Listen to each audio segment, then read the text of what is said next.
OK, we're good. Sorry, guys. Puis je vais faire un vraiment vite traduction pour ceux qui écoutent en français. Pour Brian, alors au nom de l'ACPS, j'aimerais vous souhaiter officiellement la bienvenue à l'AGA de 2025 de l'ACPS dans le confort de votre foyer.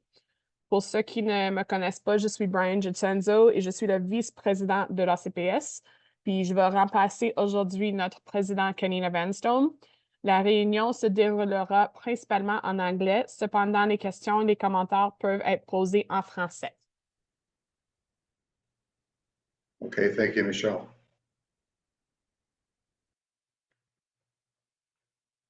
Currently present from Alberta is Alberta Skydivers Central, Alberta Sport Parachuting Association, Calgary Parachute Club, West Edmonton Skydiving Center, Edmonton Skydive Center, Pacific Skydivers, and Fizzy Skydivers. From British Columbia, we have Pacific Air Sports, Peninsula Parachute Club, Second Decade Skydivers, Skydive Vancouver Island, and Whistler Skydiving. From Manitoba, we have Manitoba Sport Parachuting Association and Skydive Manitoba 2013. Ontario, we have 1000 Island Skydivers, Geronimo Skydiving Team, Niagara Skydive Center, Northern High Skydivers, Ottawa Skydiving Club, Parachute Ottawa, Skydive Burnaby Inc., Skydive Ontario, and Skydive Lusaka Beach. From Quebec, we have Parachute Victoriaville, Parachute Montreal, Parachutism and Adrenaline, and Parachute Montreal. From Saskatchewan, we have Skydive South Sask and SPAS. With the following in attendance, we do meet quorum.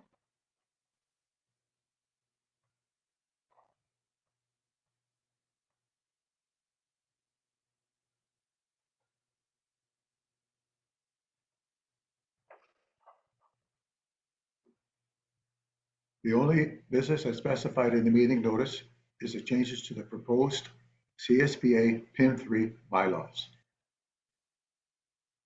Following the 2024 elections, the CSP Board of Directors consulted with a certified parliamentarian to review the PIN 3 voting procedures.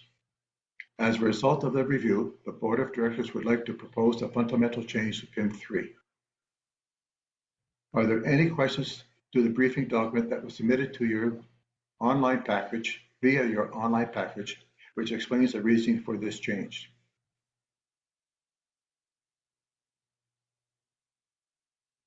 Does anybody have any questions?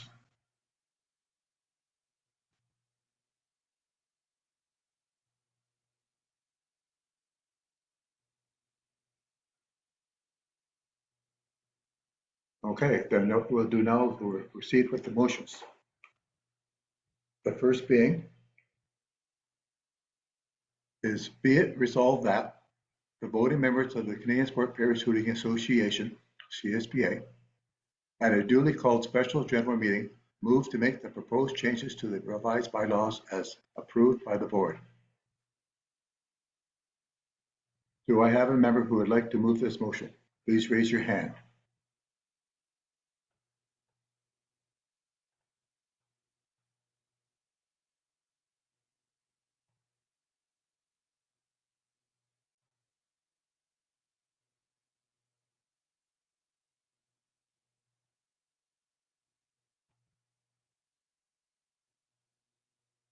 Michelle, give me a hand here. I don't see it on my screen, the raised hands. Do you have it? For the voting members, is no one willing to move the motion because you don't agree with it, or are you struggling with just raising a hand in Zoom? There's a number of us with raised hands in Zoom. I don't know. I guess you're not seeing. Oh, no, they were lower on the list. Okay, so Peninsula is up for moving, and then I guess Whistler can second. Sorry, guys. Thanks. Okay, thank you, Michelle. So do I have a second? Please raise your hand. Whistler. Whistler. Okay, I'm not seeing it on my screen. They're on the participant list. Okay. Let's open that up.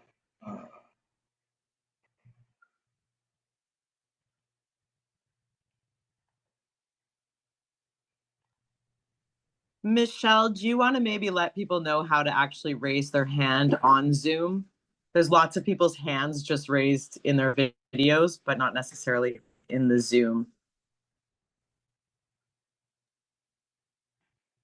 So that was sent in the instructions, but on the bottom of your screen, there's a little button called reactions. If you click on reactions, you can raise your hand through that.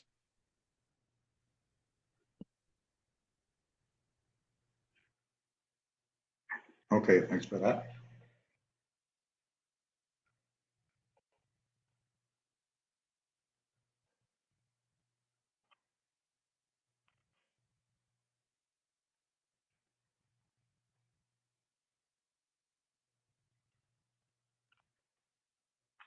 So Brian, you're probably good to continue now with that motion. Yeah, just give me a second. I'm just converting back around here again. Okay, so the a motion was made by Peninsula Skydivers and seconded by Whistler, and it was moved and seconded. Once again, the motion was, 1 second again, I just lost the screen. Bear with me, guys.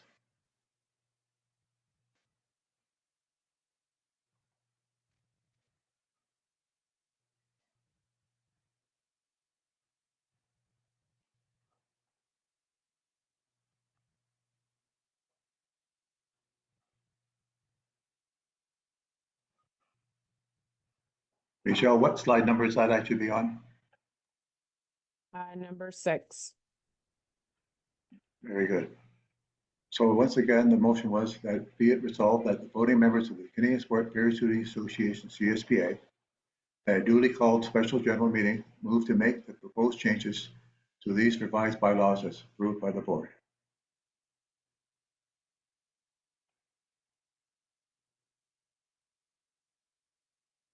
Does anybody wish to debate this?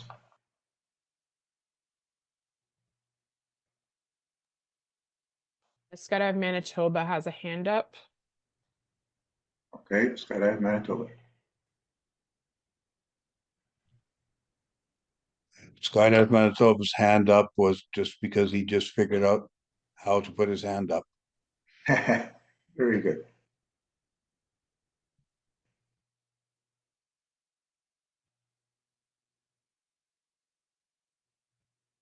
Okay, so we have no one that's wishing to debate this. If you haven't already done so, you can register your vote using Simply Voting.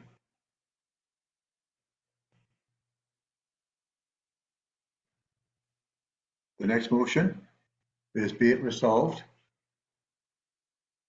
the voting members of the Canadian Sport Parachuting Association, CSPA, at a duly called special general meeting, hereby repeal the CSPA's existing bylaws and ratify the CSPA's revised bylaws as represented, revised, and dated March 22nd, 2025.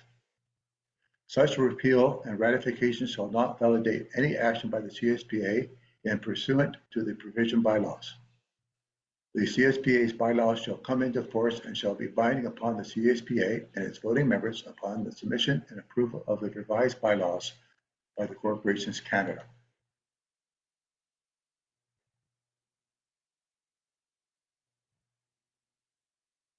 Do I have somebody that would like to make that motion?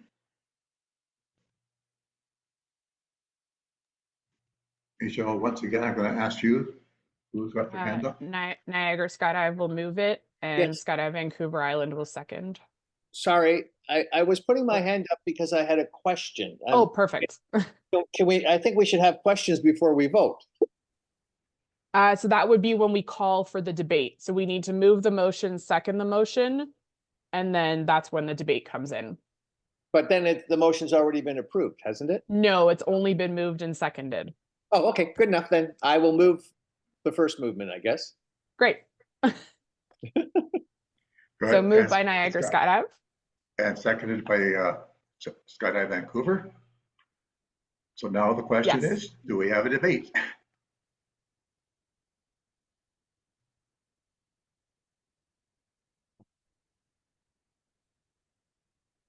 So hands, Michelle? Niagara Skydive.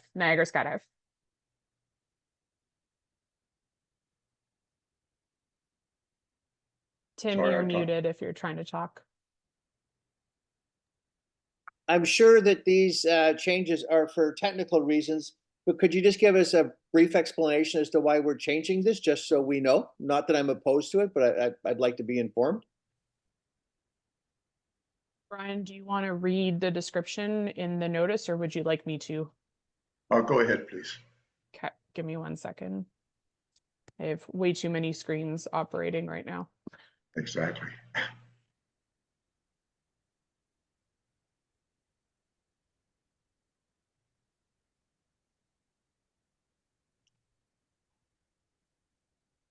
Just a Reader's Digest version would be great, Michelle. Just why are we changing? So essentially, it is not a standardized method of voting in this country for nonprofits. So what it's doing is removing the weighted votes, and it will only affect how directors are elected.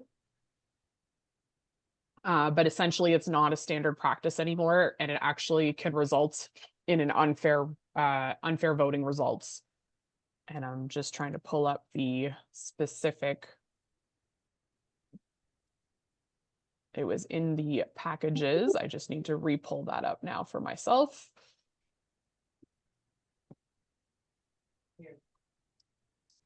Excellent, Judy, to save the day. So through the simple removal of this section, the prescribed use of a multiplier and cumulative split voting is eliminated. The weighted vote requirement would still be intact and applied to the election voting as per the rest of the bylaws. And in accordance with best practices, the staggering of director elections would remain intact. And it would also put us back in collaboration with the Nonprofit Act. But essentially, the way it's currently written is to multiply the vote by the total number of candidates, and it's an unnecessary step that perpetuates potential voting disparity and creates an additional layer of complexity with software programs. So this is why we want to remove it. Michelle, do you want me to provide like an example? I can, but I'm gonna just try to share my screen and people could read the example if that's easier. Yeah, like I was just gonna say, like if you have a weight of 3 and there's 2 board members, I was just gonna use that as an example. Sure. So I'll give you the exact writing that was written on the briefing. In a scenario where a runoff ballot between tied candidates would be required, CSP would have to readjust the voting weights in this scenario, because you would have Skydive Center A allocating all 6 of its votes to one candidate, even though there are 3 positions available, but Skydive Center B might only have 3 votes and chooses to allocate them evenly to the 3 different candidates. So this removes the, this removes the unnecessary complexity and perpetuates, like I said, the voting disparity.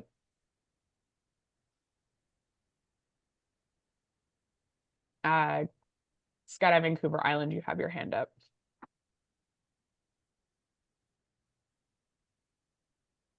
Yeah, sorry, Michelle. I'm a pretty bright guy, but I don't understand what you just said. Okay, Michelle, so may let me give it a crack here. Basically, the way it was currently was that if somebody had the weight of 3 votes, and if there was 2 positions available, if you were to vote twice, you'd only be able to vote 3 per person. Currently, it allows you to put all 6 votes towards one person, which is wrong. So basically, the way it's written now is it's like you were voting twice, once for the first position and once for the second position, with only the 3 votes that you have. Does that make it a little bit clearer for you? So we're fixing the system that's been messed up for the last 5 years, what you're saying, Brian.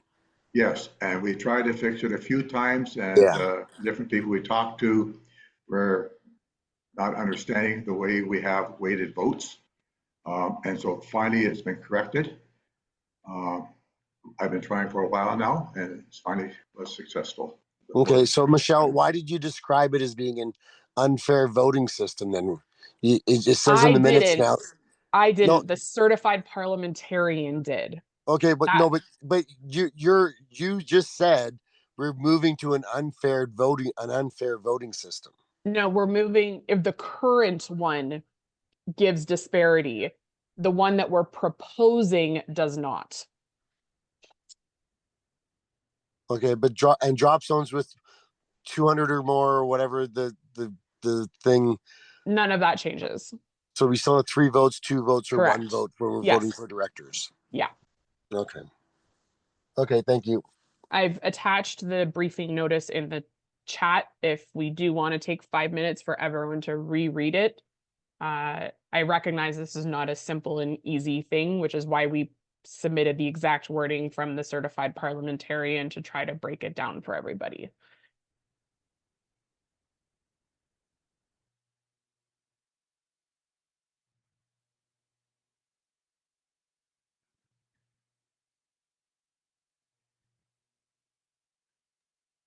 And Michelle, the reason that this only applies to board of directors is because that is the only position, or that's the only vote that can have more than one candidate. Correct. Sorry, more than one position at the same time to be voted in, correct?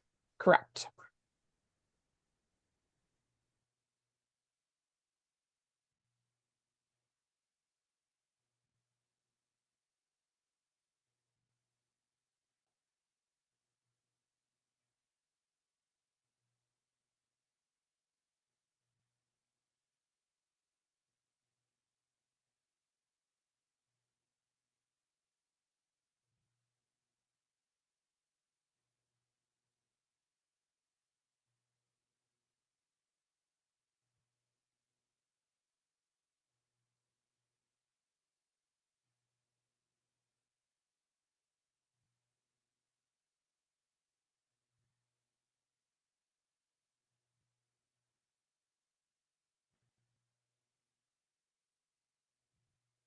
Does anybody need more time?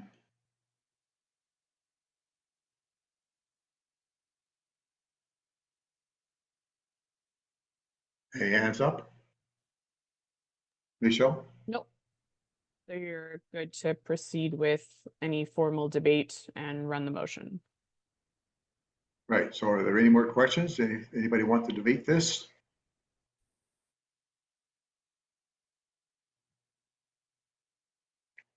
All right, good.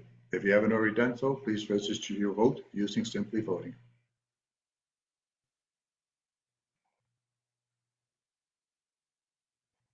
Next motion is be it resolved that the 2025 SGM be adjourned at the time now of 12:24 EST. Do I have somebody move and second that, please? Raise your hand. Alberta Skydive Central will move it and Parachute Montreal will second. Perfect. Thank you. Now that we've completed the vote, we will now commence with the AGM.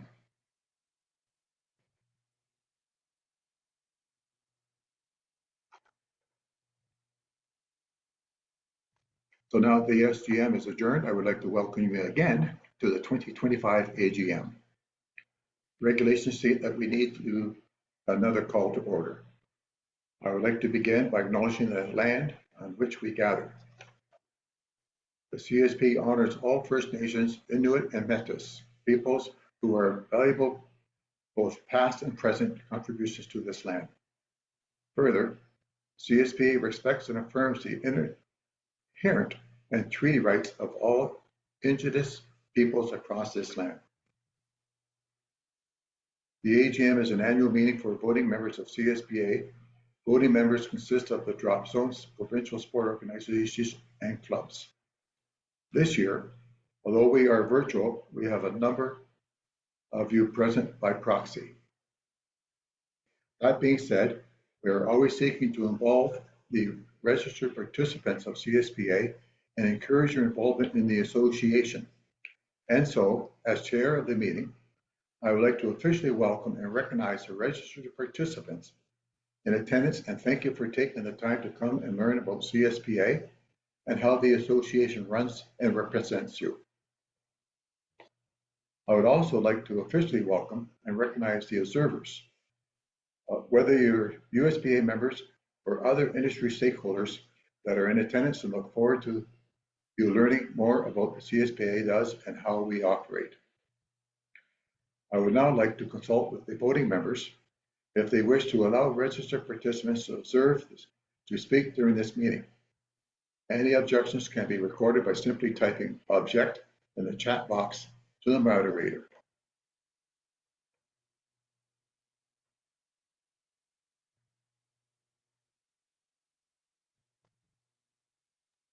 No objections. Okay, thank you, Michelle. We encourage discussion and participation throughout this meeting. So I'd like to go over the protocols for conduct during the meeting, as well as for speaking.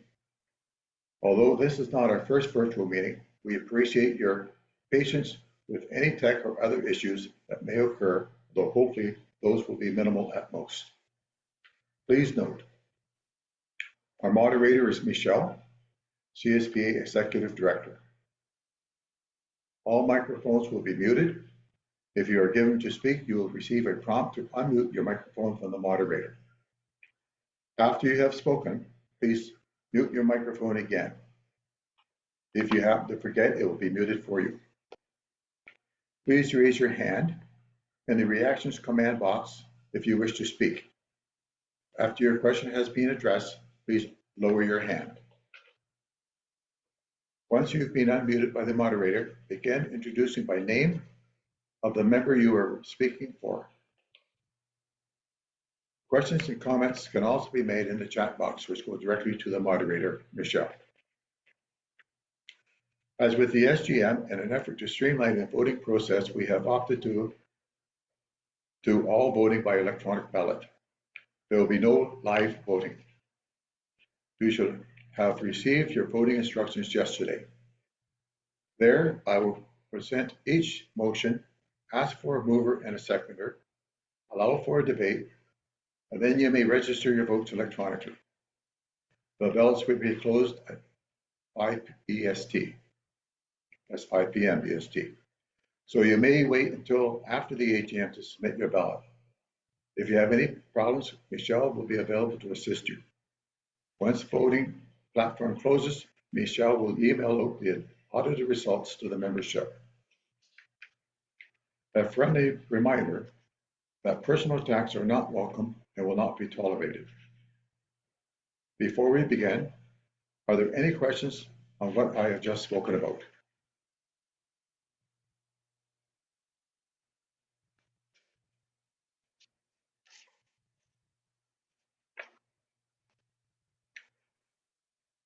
No hands, Michelle?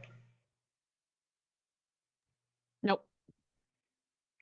Okay, we will now commence with the AGM.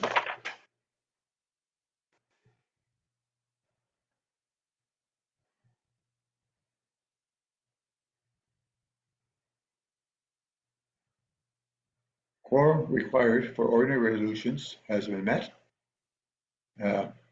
We have, I think the last count was 29 in attendance.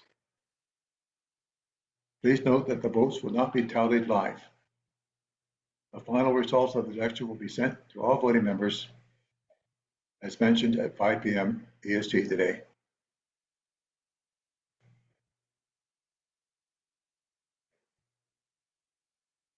At this time, if you haven't already, I'll ask that you voting members ensure that their ballot readily available to record the votes if you plan to follow along with it. I would like to take a moment to acknowledge our board of directors, committee chairs, and office staff. You will have an opportunity to see them throughout the meeting when they make their presentations.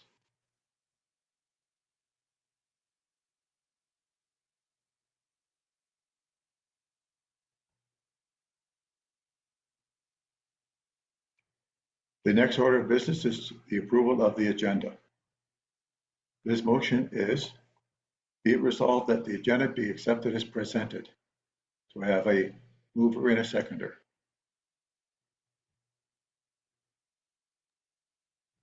Vancouver Island is moving.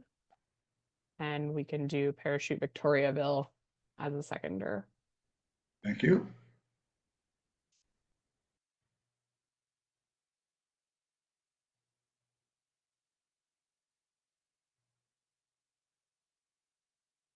So Michelle, who were they again, please? Canada, Vancouver and Victoriaville?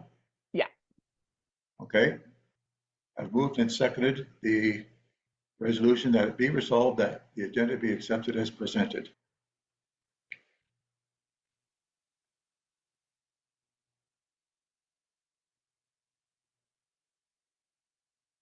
Does any member wish to debate this?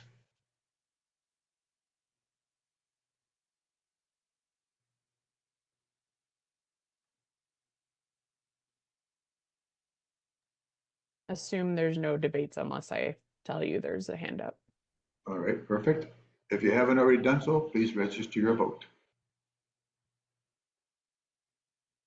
Moving on, does any member need to declare any conflict of interest?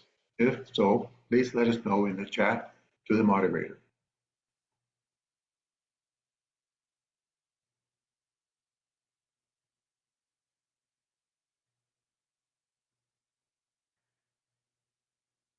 Okay, then let's carry on.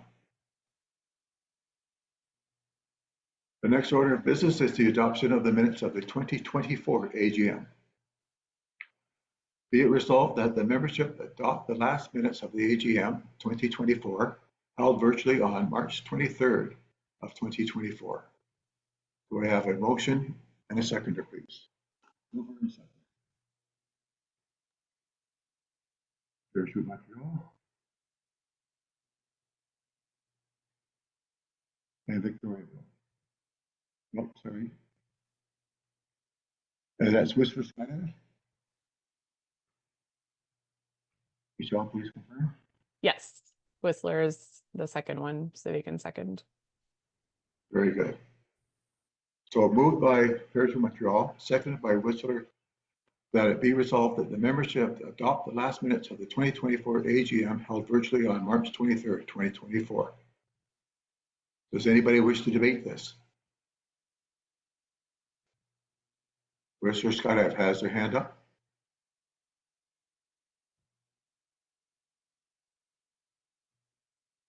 Now it's down. Okay. If you have something to say, you're muted.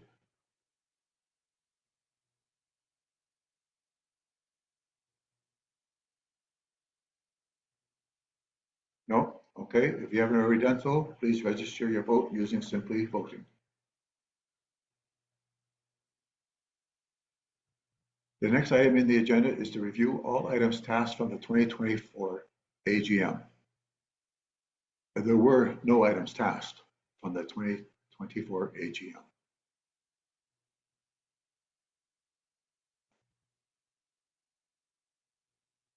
We will now be moving on to the section of the AGM for board, committee, and official reports. Each representative will give a short 5-minute presentation about their committee work in 2024. Once finished, if anyone has a question, please raise your hand online or type it in the chat box to the moderator. I'll now ask Michelle to start us off with some reports from the national office. Michelle. All right. So there's quite a few, but I will go quickly. And if at any point in time you guys have questions, just raise your hand. So from a fiscal report, I think all of you as drop zones know that this 2024 wasn't the greatest year. And as a result, that directly reflected on us having a bad year. So we didn't have as many renewals as we expected, nor as many new skydivers. So our affiliations were down, which you'll see definitely affected our financial status a little bit later. Just from a calendar year perspective, slightly different numbers, but as you can see, there's still a minor drop in 2024. and I'll talk about it later, but we're projecting to have another bad year. The entire industry has had no signs that this year will be any different than last. New affiliations. So as you can see, quite a little bit of a downtrend. We did go up after COVID. So one would argue that we're kind of steadying back to what we were pre-COVID. And from that, we'll see how things go. But we are working on new initiatives that you'll hear later from our committees to hopefully get some new people interested in the sport. Expired affiliations, the trend is stable, which is a good trend line. Obviously, I'd rather it be more positive than negative. And you'll notice as much as 2023 and 2024 look really high, they do stabilize the longer we get away from those years. Every year, people like renewing from up to 10 years. So that's why the trend line does eventually steady out. But we are still seeing a large number of people joining and then choosing not to renew and drop out of the sport. As a net loss, this is basically the difference between new skydivers and expiring skydivers. So we are still on a net loss, and we have been since 2016. Temporary affiliations skyrocketed in the last few years. We're seeing more and more of these. So it's an initiative that we have no intentions of getting rid of. Lots of drop zones are still utilizing them, and we're actually seeing some really great trends where people are joining as full skydivers after having done a temporary affiliation. So COPs, obviously, if we have less skydivers joining and less renewing, then we're going to have less COPs being produced. That's just a downward trend as a result of that. So if we see the others have an uptick, then obviously COPs will also increase. If you wanted to see a 10-year trend of COPs, the good thing is that over the last few years, the trend is relatively stable. So as much as it's a downward trend, we've still remained relatively steady over the last couple of years. If you wanted to just have a different visual of it. So again, solos is on a major downtrend, but that's because we're not having as many new people. The A's, very slight downward trend. And you can see that there's a large gap, obviously, with a drop off between the B's. And then C's, D's, and EJRs are remaining relatively steady and consistent with past years. This is an interesting graph chart that I enjoy looking at, and it tells us where we're seeing the biggest gaps in terms of COPs. So in 2021, that was the last year that we saw a large gap between people getting their between their solo and moving to their A. And as of shortly after COVID, the largest gap was people actually joining the association, but not achieving their solo license. And that's an interesting trend that we've been seeing steady now for the last 3 years. So if there's still no questions, I'll keep going. Dustin will talk about this a little bit later, but this is the amount of ratings that we produced over the last few years. The long-term trend has always been a high year, a low year, high year, a low year, as you can see by the sporadic graph. It's only since COVID that those have actually started to trend flatter. So I wouldn't argue that we had a bad year for ratings. It's just that I think we're maybe going back to an on year and an off year. Just a 10-year graph if you wanted to look at it. But for the most part, we're seeing a pretty standardized trend of all the different ratings that are being offered. Every year, like I said, has highs and lows for different certifications. This is a graph that represents the amount of certified rating holders in every level over the last years. So we are actually very on par with last year from a comparison purpose. And I will start to build this further every year. This was a new data trend that I started last year, so I don't have a whole lot of archive data for it.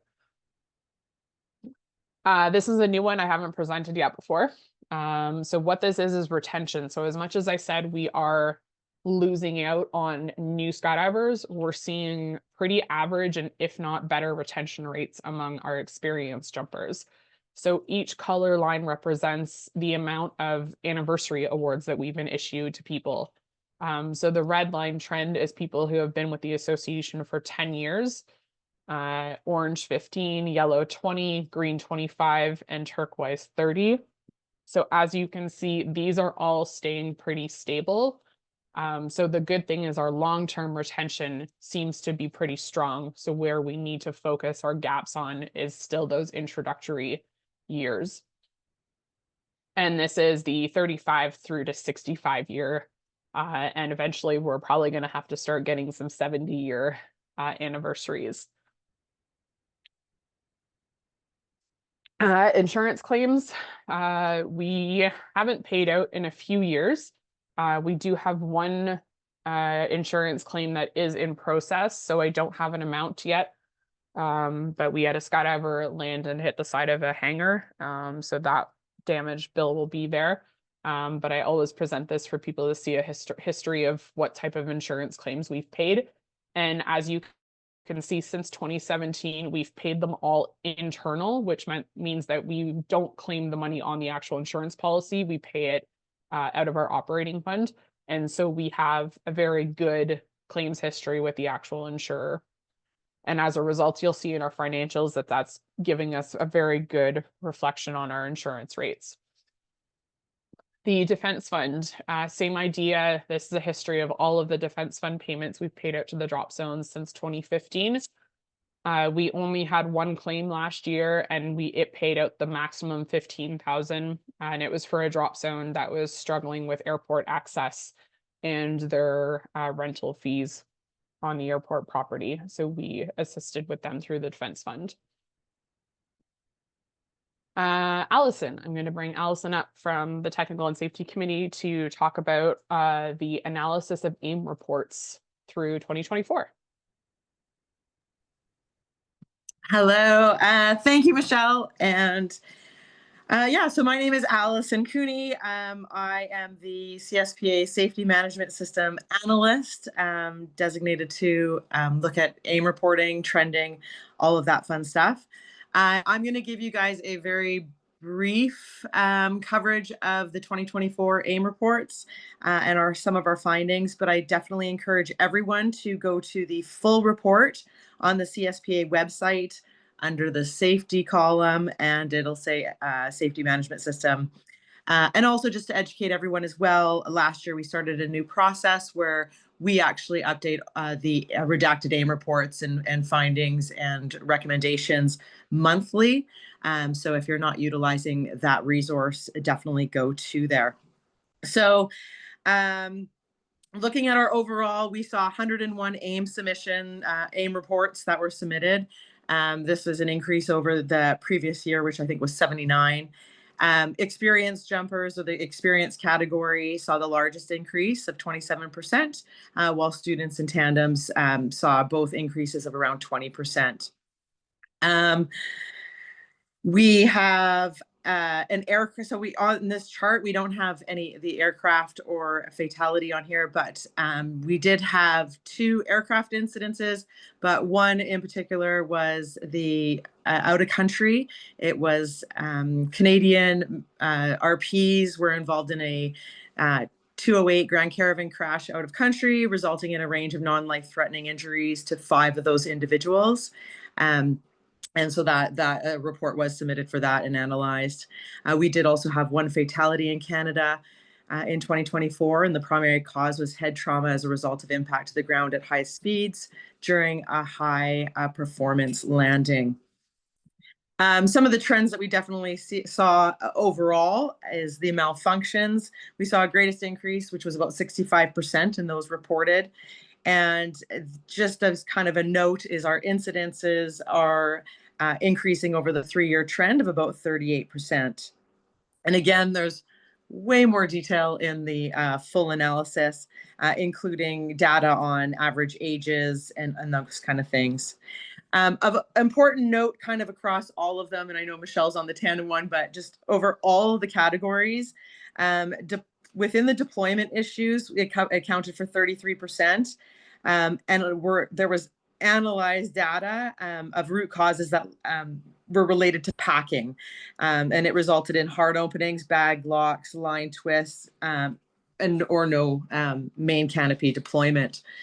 So that's one of the things that we definitely have a core focus on.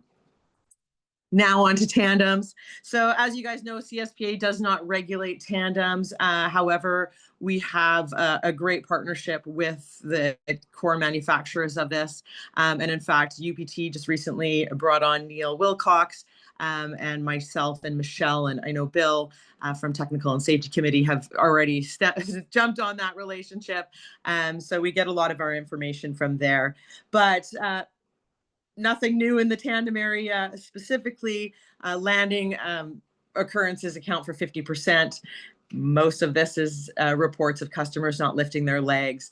So we do have recommendations. There are more issues there as well with the tandems.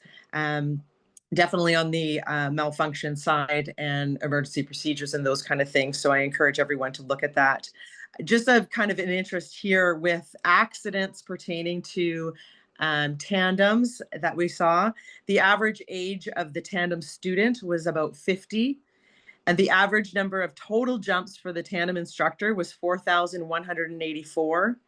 And the average total jumps on that actual equipment, so more relative to like the number of jumps as a tandem instructor, was 2,286. So, you know, just looking at those numbers, it's not necessarily lack of experience of tandem instructors when these accidents are happening. So we're just kind of looking more into that information and diving a little deeper with the trends that UPT and Strong and other tandem see.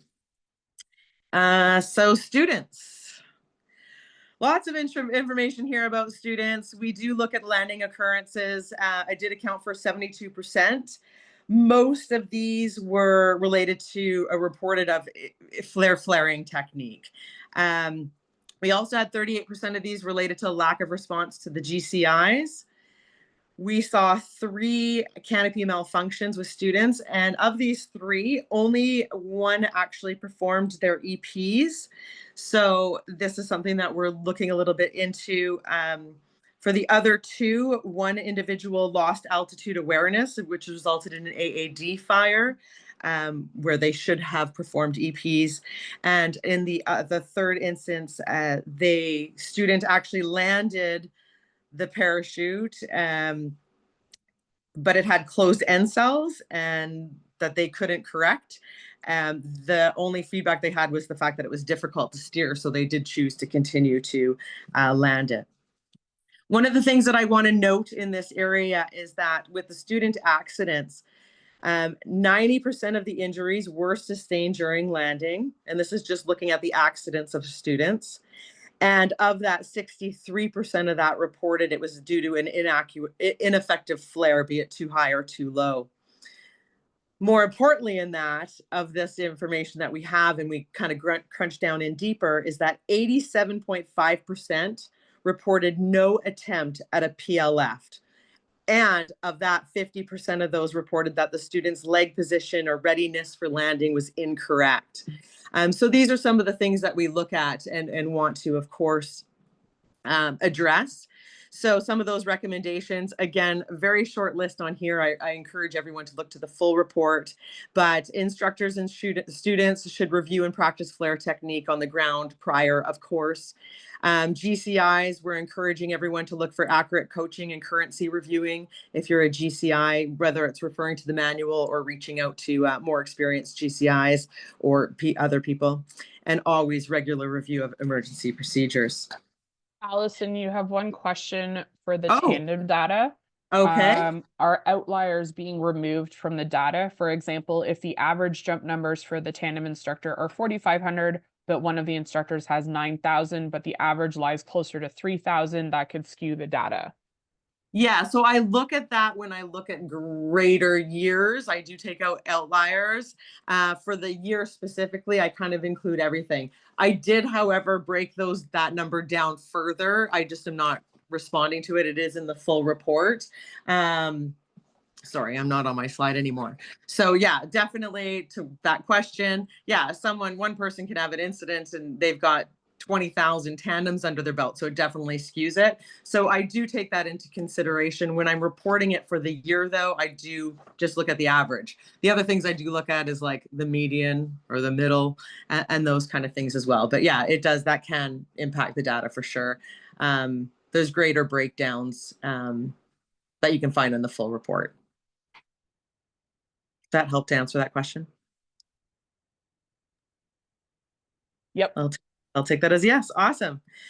So experienced jumpers, a bit of changes here. And, you know, I think it's important to notice there are common trends and common things that happen and occur through accidents, incidences, malfunctions. But deployment occurrences actually accounted for 36% of the overall reported occurrences. There was multiple things that occurred during the deployments, whether it was line twists, hard openings. 14% of these were actually during wingsuit jumps. And then I break down a little bit further that way. One of the things we did look at, and that was kind of identified has been identified specifically in experience, but this is actually overall, is that during deployment occurrences, it was identified that packing was a root cause to why the occurrence happened, why there was an issue. And these led to hard openings, bag locks, and or no main deployment. One of the other really important mentions around this is that when we look at our hard openings, and if you're jumping a Sabre 1 or maybe sub 100, yeah, hard openings can be there. What is of great concern as well is that these hard openings are actually resulting in very serious injury, be it dislocated shoulders, be it broken ribs, be it knocking students or an experienced jumper unconscious. So the actual impact and seriousness of the hard opening is definitely something that we have been reporting more serious than in past occurrences. And I think there's a question from Wasaga Beach.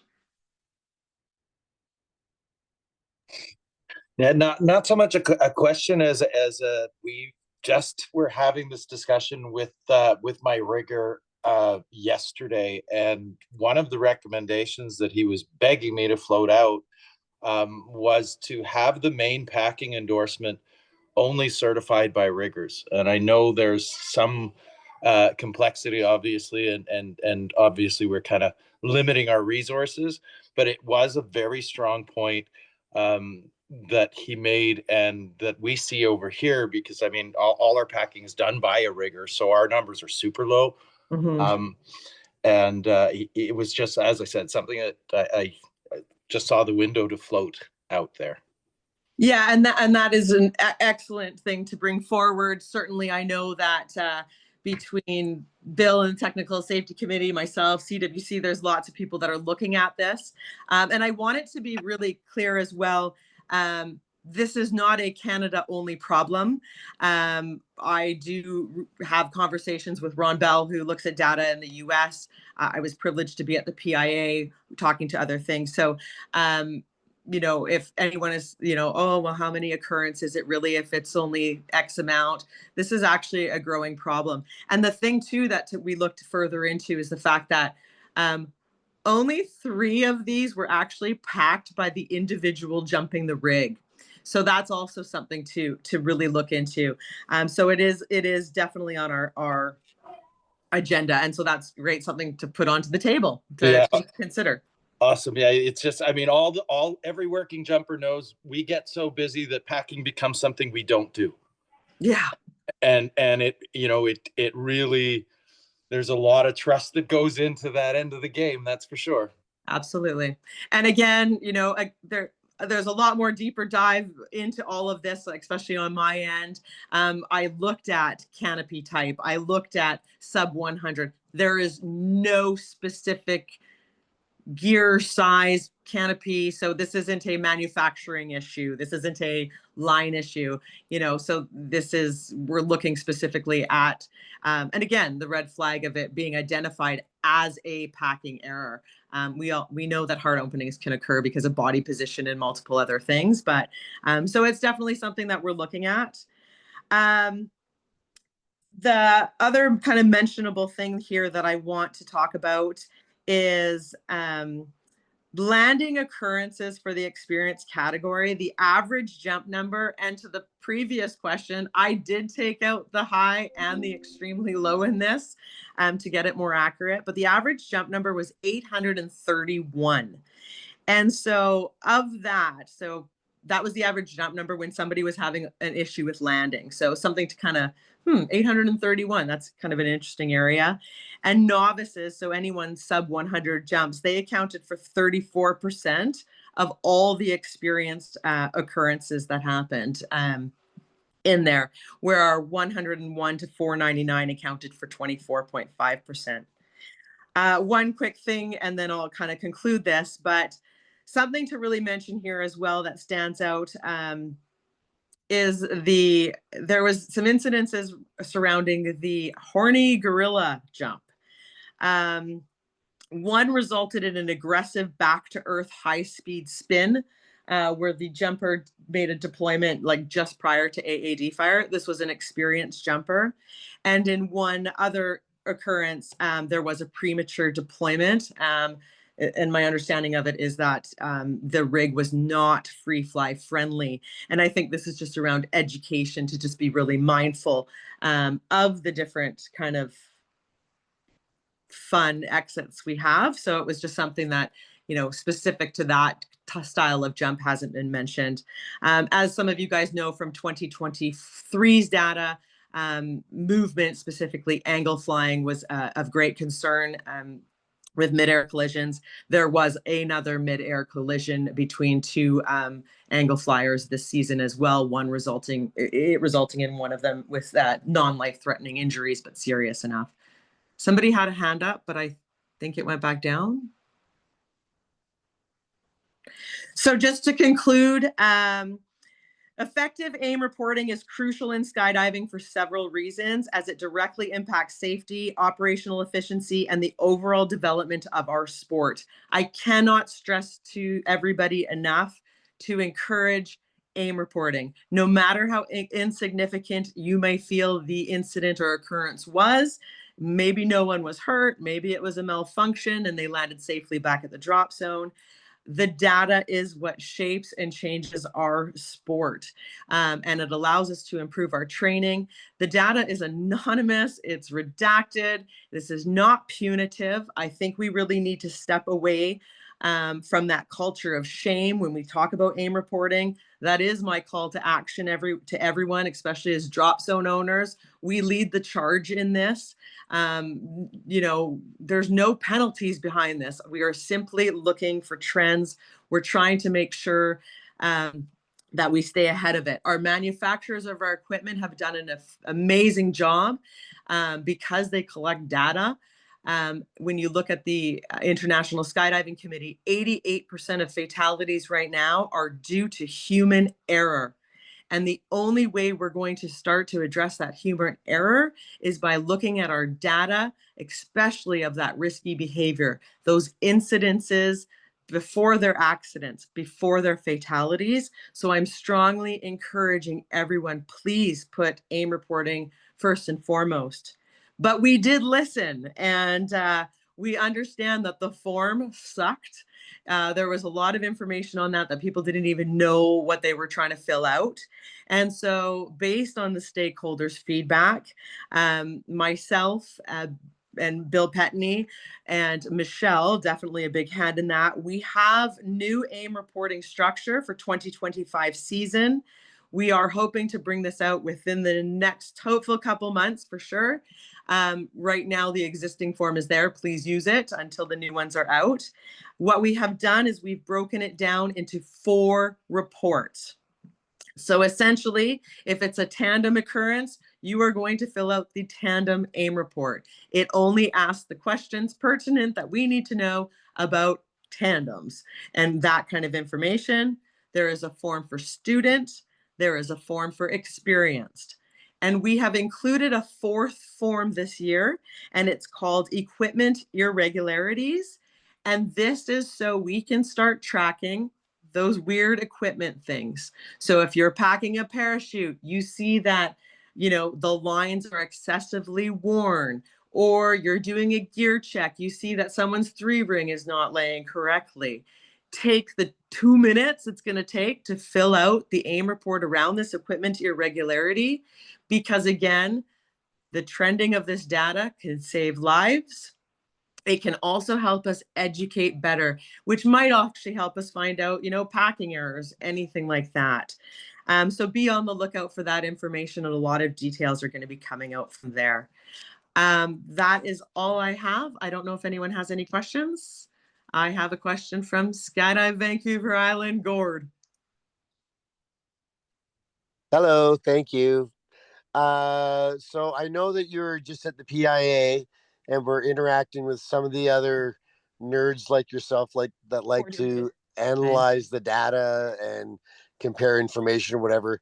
Did you see any interesting correlation or trends that were similar with us that were also similar with other national associations? Yeah, so interestingly enough, I have always looked at the data from the USPA because they post monthly as well. They are behind because it does take time, and they're down an analyst right now. But I did have the pleasure to speak to, or people came to me about 7 other different countries. We did talk to a lot of the trends that we're seeing. We definitely identified stuff was very common. Ron and I, for example, the hard openings and packing related issues is definitely one of the concerns for sure. We're again starting to engage with the UPT specifically and strong around tandem occurrences and some of those concerns. But yes, we did see trends. One of the interesting things that did come out from the PIA is that I had the privilege of 6 other countries in particular who also collect this data, but unfortunately don't have anyone to analyze it. And so we are trying to pool all our information together to really look at the trends. Now, identifying root causes, be it specific to individual countries' trainings, might be a bit different that way. But if we are seeing the trends, especially around human behavior, we will be able to address this hopefully more on a global level. So to answer your question in a really roundabout way, yes. But this is not new to me. I've been doing the AIM analyst now for, I think, 5 years. And I always look at the global platform because, you know, skydiving is skydiving. We all have that same kind of intention behind it. So, yeah. Did that help answer that question? You have a question from Ottawa Skydiving Club. Cool. Go ahead, Ottawa.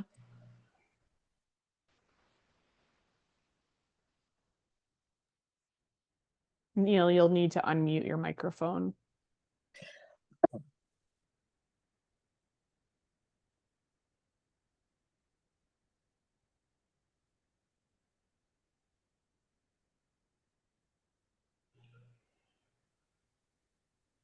Go ahead, Neil.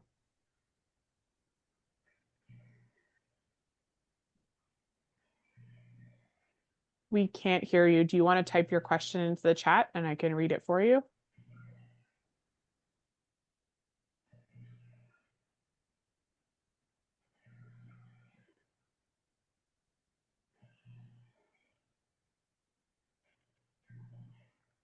While Neil is typing his question, I also want to address the fact that, yes, the full reports of all of this is on our website and has like years of trending, by the way. So you can go into lots of those. But also be on the lookout for the awesome job in Canberra. Some of the highlights of the reports and stuff like that will be in Canberra as well, this next issue of Canberra.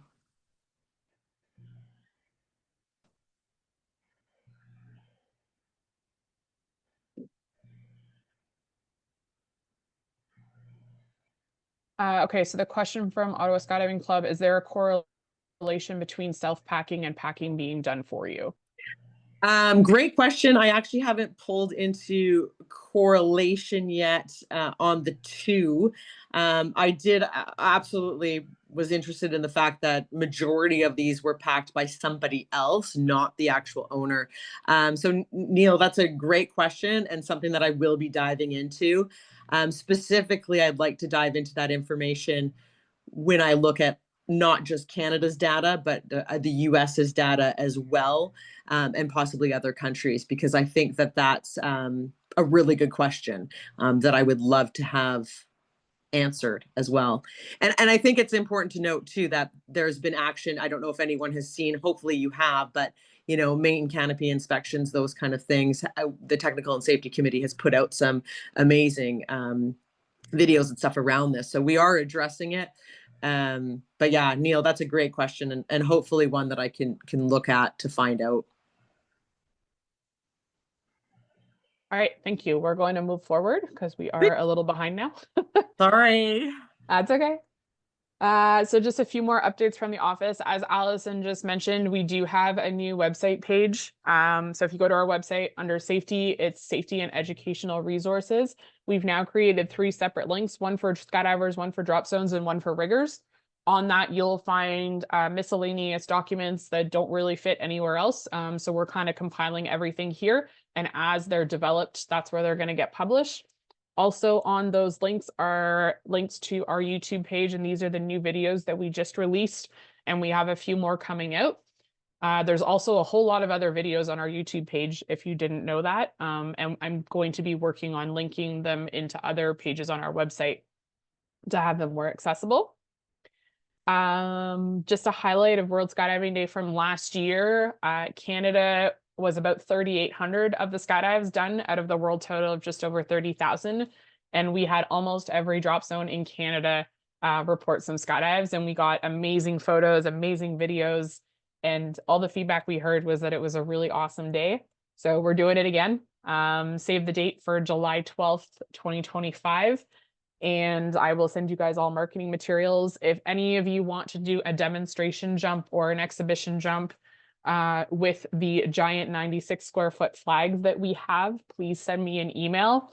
There's one French flag and one English flag, and they're both going to be touring Canada and getting sent from drop zone to drop zone that are interested in doing a skydive. We are running the national parachuting competition again virtually. This year it's going to run from April until August, and it will finish just before the nationals. So if anybody is interested in compete in kind of organizing for your drop zone again, let us know, and there will be an updated map in the next Canberra magazine with all of the hosts. If you missed our social media post last week, we have a new magazine that is almost finished, and we're so excited. It was a huge project taken by the Long-Term Athlete Development Committee, and it's essentially a special edition of Canberra that is going to be welcome to skydiving. So very similar to what the US and Britain have done with their starter mag, we've made our own. For the time being, it's going to be virtual, but I'm working on getting a grant, some grant money to have it printed in hard copy so we can have it displayed, and we'll send it to all the drop zones to put in their waiting areas for their tandems to read. So keep an eye out for this. We're really excited. This is just a sneak peek of what the cover is going to look at. A few more things for 2025. You guys just might have gotten an email yesterday. The DZO roundtable is set for April 1st, and we're going to have you invite your drop zone safety officers as well. We're going to talk about some of the safety initiatives that we're giving you guys as tools. So keep an eye out for that if you are planning on attending. That's hosted by the LTAG committee. And we heard feedback from you guys that you want to reinstate networking opportunities at AGMs. So the 2026 AGM is supposed to be an in-person meeting, and we are going to try to organize an in-person DZO conference, which will be a full day of networking, workshops, presentations, stuff like that, geared towards being a drop zone operator. But we cannot do this if we don't have people coming. So we will be sending out a survey to find out if you would actually come in person, and the AGM in 2026 will be slated to go to West, so either Alberta or BC. So stay tuned for that information. The last event, stay tuned for the Inspire Conference, another set of workshops presented by the Women's Initiatives Committee. This year, the subject is going to be on the new mentorship program, which Allison will speak to later. So keep an eye out for that. It'll be a virtual seminar that you can watch on YouTube to get more information. Back to our chairman, who's had a nice little break. Brian.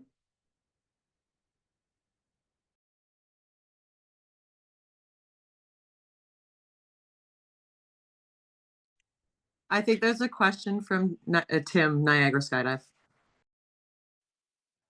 Go ahead, Tim. Thanks for the update, Michelle. I think it's fantastic that you're looking at a in-person AGM again. I miss the days when people would trundle across the country with their soapboxes and argue their passions. The one thing that I would just throw out there is that I appreciate that the old way, or the way that historically the CSPA did it, is they took turns from Eastern Canada, Western Canada, and Central Canada. I think if you're going to relaunch in-person meetings, that to encourage people to do it, you may want to hold the first one wherever the largest population is of jumpers. And not that I have anything against BC or anything against Alberta, but I don't think that they are the places that are the most heavily weighted population for jumpers. Just my 2 cents. Duly noted. Thanks, Tim. Okay, everybody, I think it's time for a break. The time now being 6:11. Let's everybody meet back at 1:20. I'll take a 10-minute break.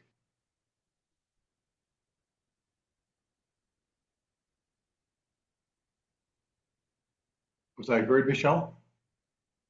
Yep. So a 10-minute break. Okay, good. Thank you. See you all shortly.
Okay, everybody, let's continue.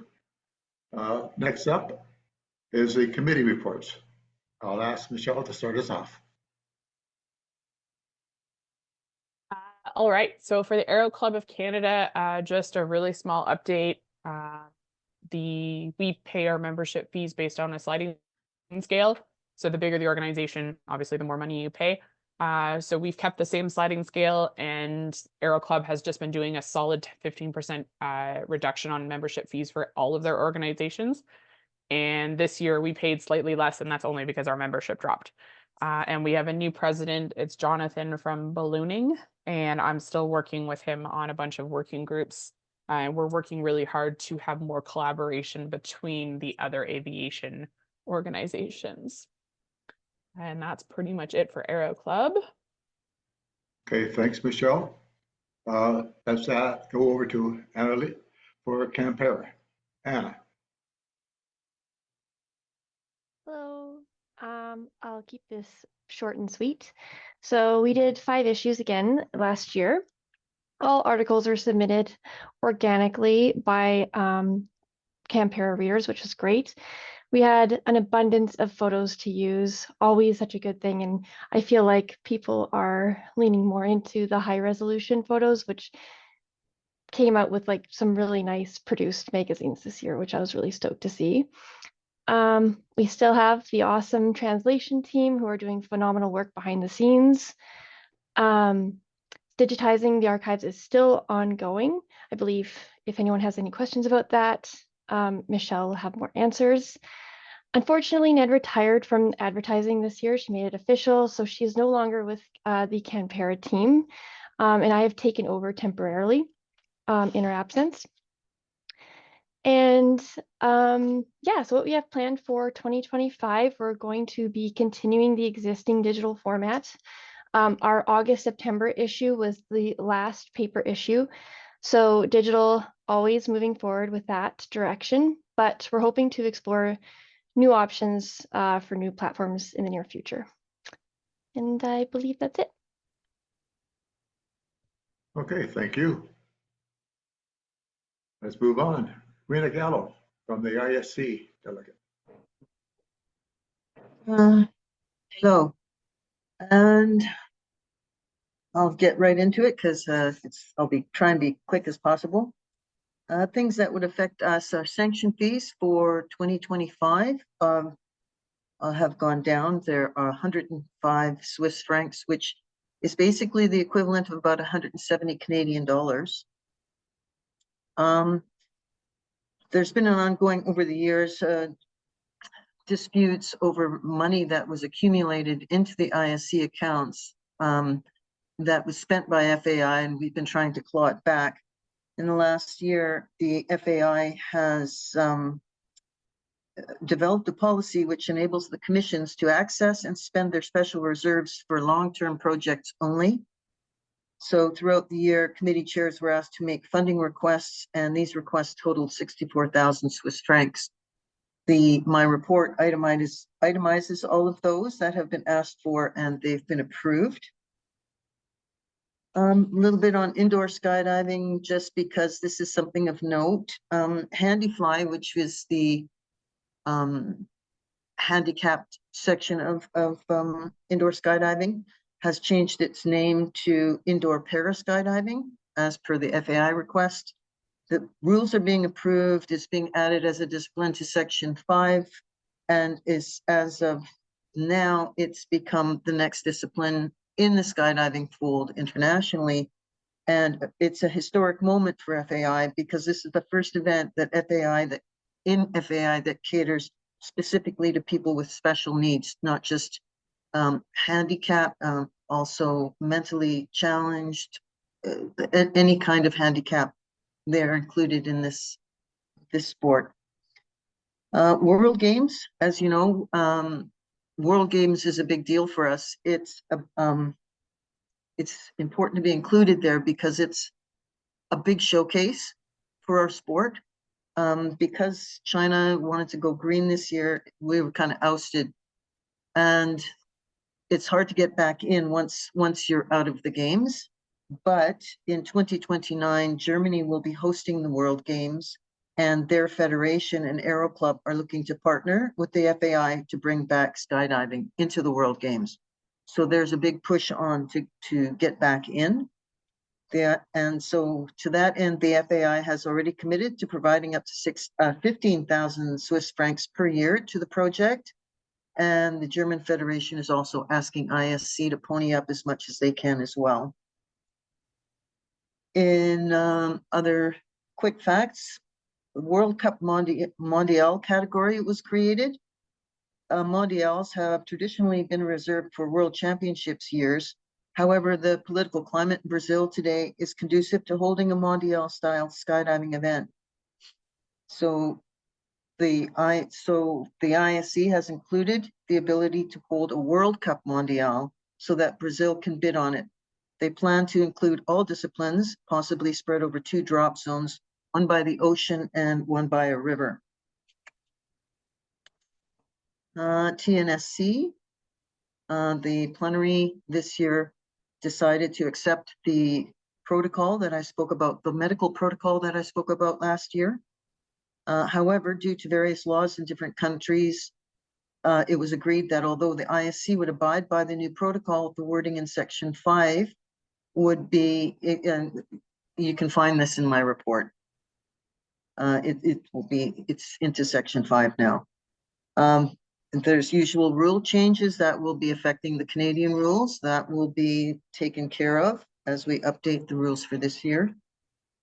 And on my report, you'll find there's a competition schedule for this year. There are nine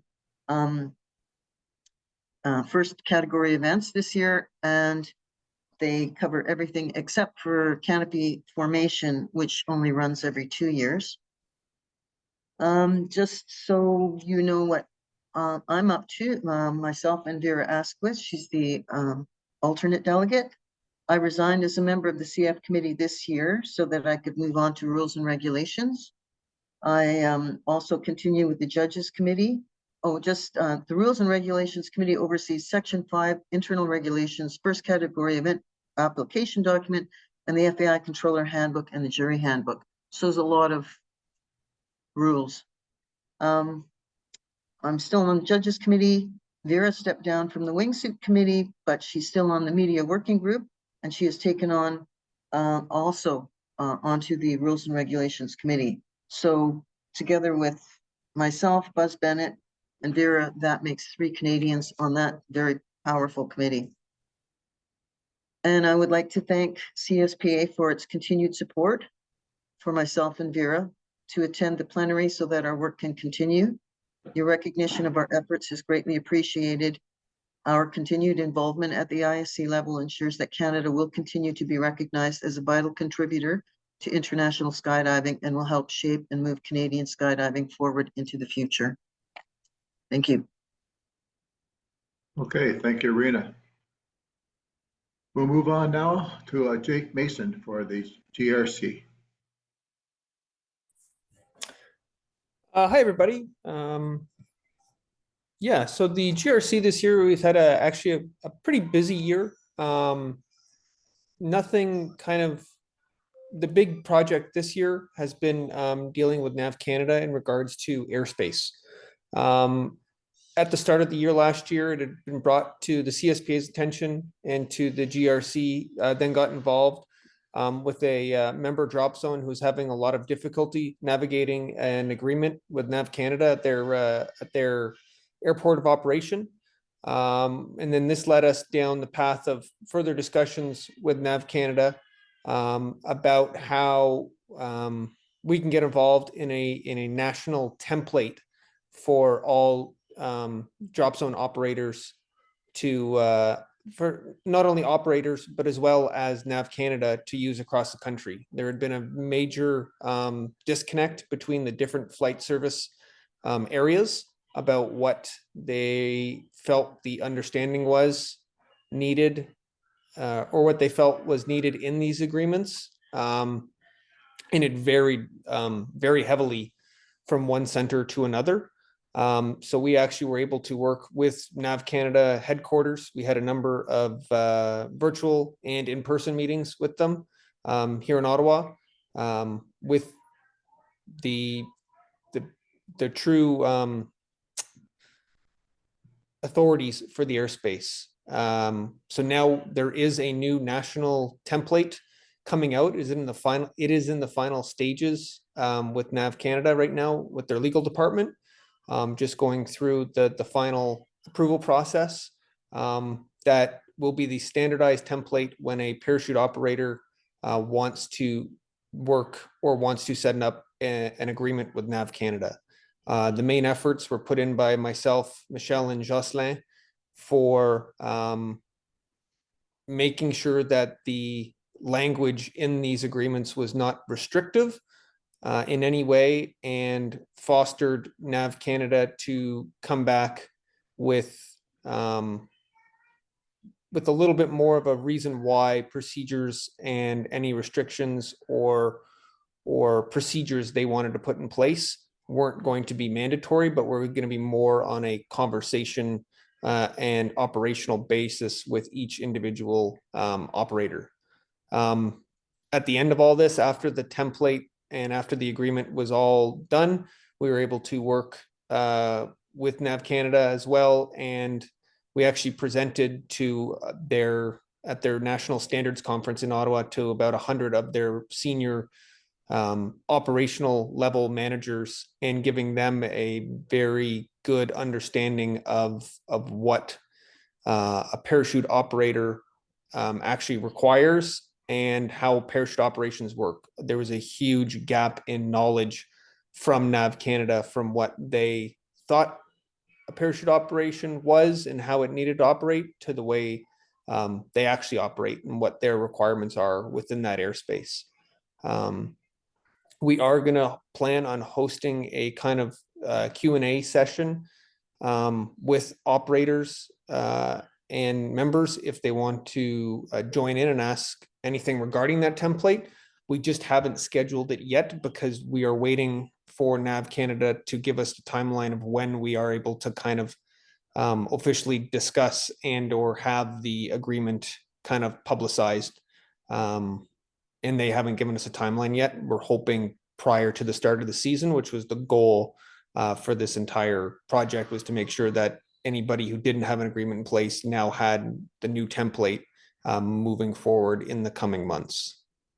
The GRC, as it usually stands, is kind of on a idling basis, but we are, again, constantly working back and forth with the regulators or any members who have questions regarding regulations and any kind of interactions they might have, whether it be with transport or NAV Canada in this case. Yeah, GRC was quite a busy year for us, but it was very rewarding, I think, in the end. Okay, thanks, Jake. Any questions for Jake?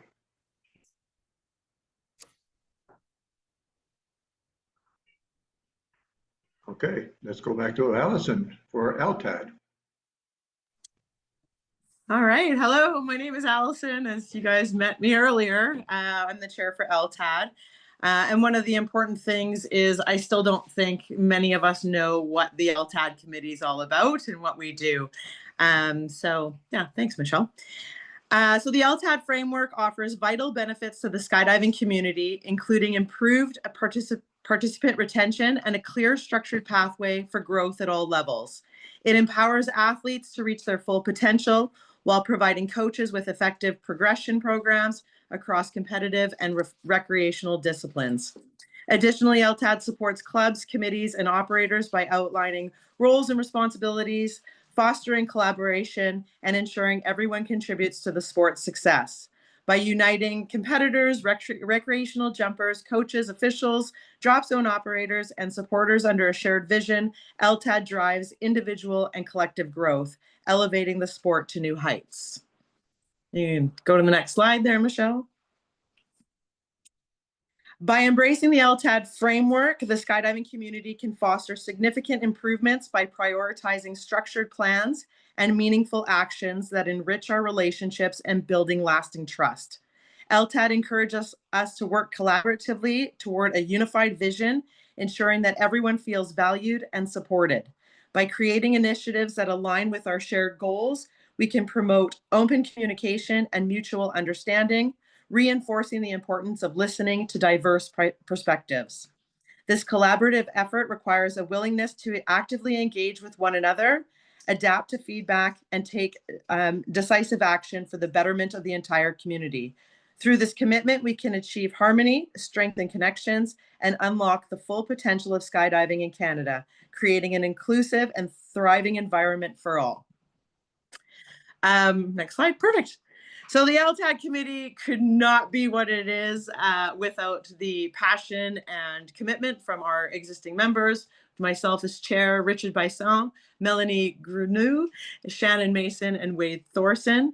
The LTAD committee is seeking 2 more individuals to join the committee. We are looking for individuals passionate about the development of our sport and the stakeholders within CSPA. So if you know yourself would like to be involved or know someone who would be good in this role, please have them reach out to me.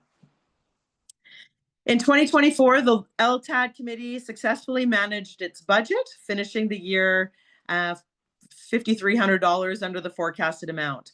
This surplus primarily resulted from the inability to host 2 tunnel skills camps as planned, though one of the camps has been rescheduled to take place in 2025. Despite this adjustment, the LTAD committee made remarkable strides in funding distribution. With a budget of $7,500 allocated for development initiatives, I believe Michelle updated my number here. We did end up distributing about $7,100 to numerous individuals, teams, and camps across a diverse range of skydiving disciplines.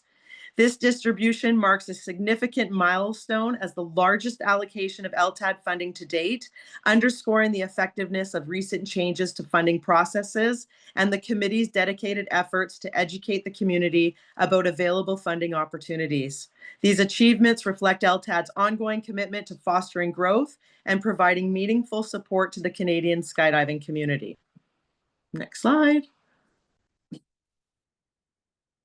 You can go to the, perfect. In 2024, the LTAD committee was busy. We set out with ambitious goals to propel the growth and sustainability of skydiving in Canada. We are proud to share that the significant progress has been achieved, paving the way for a stronger and more cohesive community. Among our key accomplishments was the reevaluation of existing athlete development funding guidelines carried out in collaboration with the Women's Initiative Committee. This review identified areas of opportunity to maximize funding distribution and ensure equitable access for all Canadian participants. Changes implemented included promoting lifelong participation through encouragement in any skydiving discipline with a focus on safety and skill progression, as outlined in Flight Plan Stage 7. Additionally, we prioritize providing opportunities for individuals to develop skills that align with safe progression in the sport, as detailed in Flight Plan Stage 3. To further enhance inclusivity, funding opportunities were expanded to encompass disciplines and skill camps that are not traditionally recognized at a competitive level, such as big way camps, world records, and angle flying. A waitlist system was also introduced to ensure that unused funds could be redistributed effectively, maximizing our impact. Building on the insights gained from the 2023 Drop Zone Owner Survey, the LTAD committee identified a need to deepen its understanding of the CSPA and its role within the global skydiving community. In response, we embarked on a comparative SWOT analysis, a strategic tool designed to evaluate strengths, weaknesses, and opportunities and threats across various organizations and initiatives. By comparing data from CSPA, USPA, British Skydiving, and the Australian Parachute Federation, alongside surveys and roundtable discussions with key stakeholders, we were able to identify common themes and actionable insights. This comprehensive analysis provides a clear roadmap for future strategic decisions and action planning, enabling us to better support our community. Recognizing the importance of safety, we also address the need for targeted risk mitigation in the area of tracking and angle skydiving.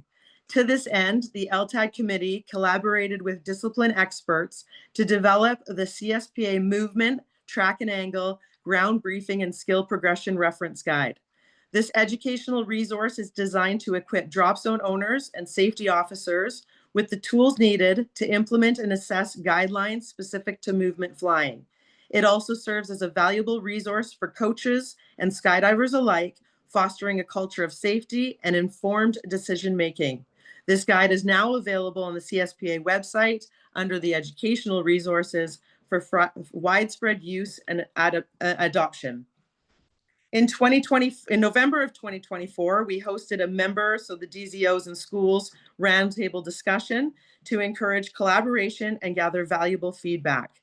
The insights from this discussion have been instrumental in shaping our next steps, with plans already underway to address key areas of opportunity through tangible action plans.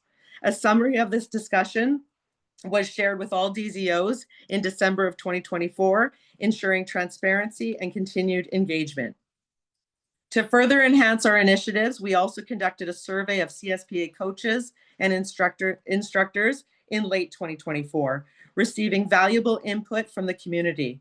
With a 22% response rate, the feedback provided has laid the groundwork for future discussions and action plans, with additional roundtable discussions scheduled for 2025.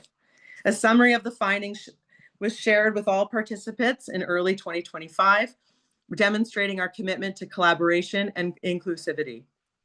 Through these efforts, the LTAG committee continues to build a framework that not only supports the growth and development of skydiving in Canada, but also strengthens the connections within our community. I think this is the next slide, but in 2025, the LTAG committee is committing to advancing skydiving in Canada by building on progress and tackling new opportunities. This year, we continue to evaluating the existing athlete development funding guidelines to identify areas for improvement and ensure maximum distribution of funding to benefit participants across the country. Enhancing communication is another priority. By leveraging our existing social media platforms, we aim to provide educational content on a variety of topics to engage and inform all stakeholders. We remain dedicated to promoting Flight Plan and the immense benefit it offers when integrated into every aspect of skydiving. One of our key events this year included LTAD member Shannon Mason attending the Sport for Life Summit in Ottawa in January, where she explored new perspectives and opportunities to further our initiatives. In addition, we will be actively research funding and grant opportunities to secure additional support for CSPA. Gathering insights from all stakeholders remains a critical focus. Through email, distributed questionnaires, and scheduled meetings, we will ensure that our voices of our community are heard and incorporated into our plans. This includes the next scheduled DZO roundtable discussion on Tuesday, April 1st, which emails have been sent out as Michelle had addressed. We also are finalizing plans for a CSPA coach and instructor roundtable discussion for the end of April. Building on this, we will develop and implement seminars designed to benefit stakeholders at all levels. Collaboration will play a central role in our efforts for 2025. We're working closely with the Technical and Safety Committee to refine processes and procedures for the safety management system. And furthermore, we will partner with the Canadian National Team Committee to support the continued growth and development of competition within Canada. Each of these action plans represents a collective effort to strengthen our community and enhance the skydiving experience for all. And we're on, we're on projects. You're going too fast, Michelle. I'm trying to be quick, but we did a lot. The LTAG committee, as Michelle, we have so many exciting projects lined up for the 2025 season, all designed to advance the sport of skydiving in Canada and support our diverse community of participants. As Michelle already mentioned, one of our major initiatives this year is the creation of a new magazine specifically aimed at new skydivers. I need to shout out to not only the committee, the LTAD team for their efforts in this, Michelle, huge contributions to all of those people that we reached out to contribute, and most importantly, Anna, who is Campera and going to be all behind the graphics of this. We're excited that this is actually going to be launching within the next couple weeks, it looks like. And again, this is not to replace Campera, but just to benefit. We're looking at it. It will serve as a comprehensive resource for drop zone operators, coaches, and instructors, offering valuable information to individuals eager to learn more about skydiving, CSPA, and their progression within the sport. Building on insights gained from the SWOT analysis, we are embarking on a structured implementation process to maximize its impacts. This involves moving from detailed analysis to strategic planning and then to practical implementation. Success in this endeavor requires unwavering leadership commitment, clear communication across all levels, sufficient resource allocation, and effective monitoring systems. Our approach focus on delivering immediate improvements while maintaining long-term sustainability is important.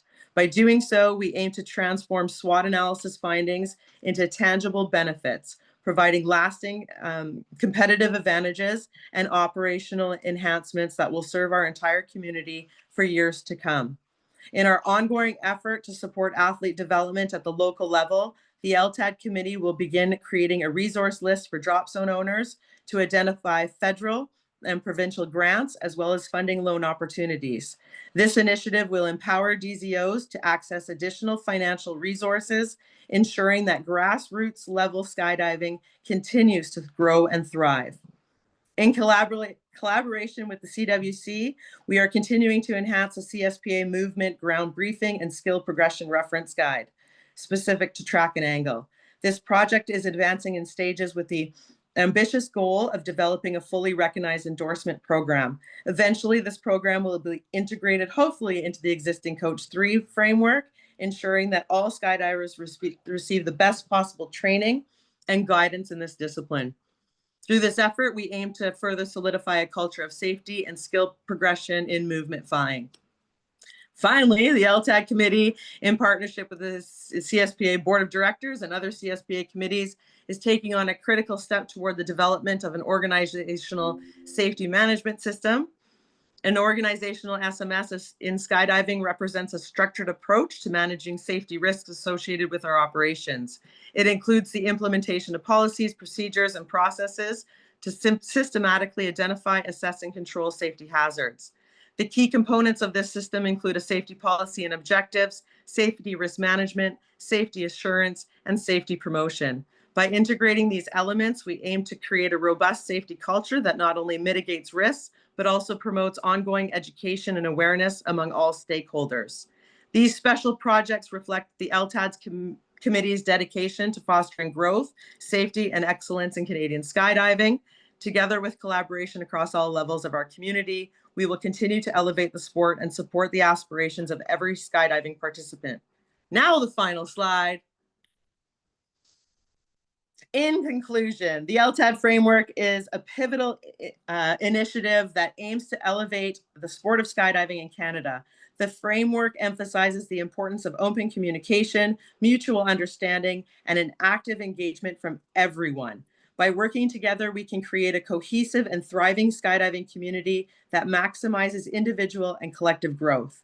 The LTAD committee remains committed to enhancing communication, exploring funding opportunities, and launching new initiatives to support the aspirations of every skydiving participant. Through our collected efforts, we can unlock the full potential of skydiving in Canada and build a stronger, more inclusive environment for all. Is there any questions?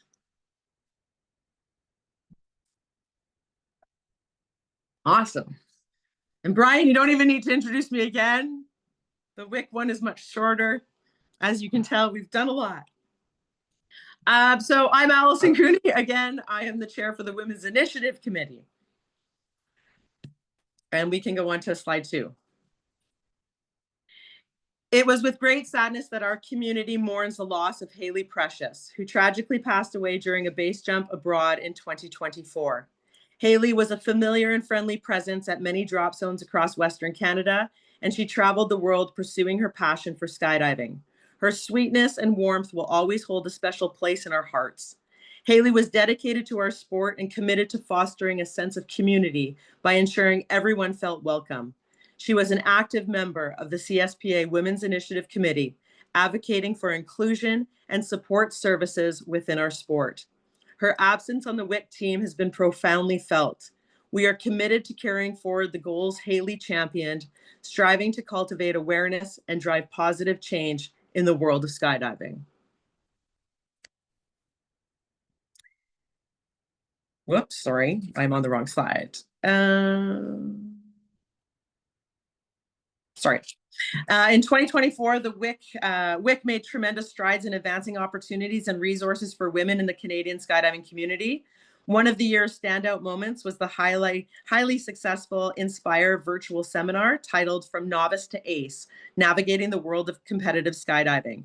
This insightful and inspiring seminar was presented by none other than the former Team Canada member, Renee Point, whose expertise and experience captivated participants and provided valuable guidance for navigating the competitive skydiving landscape.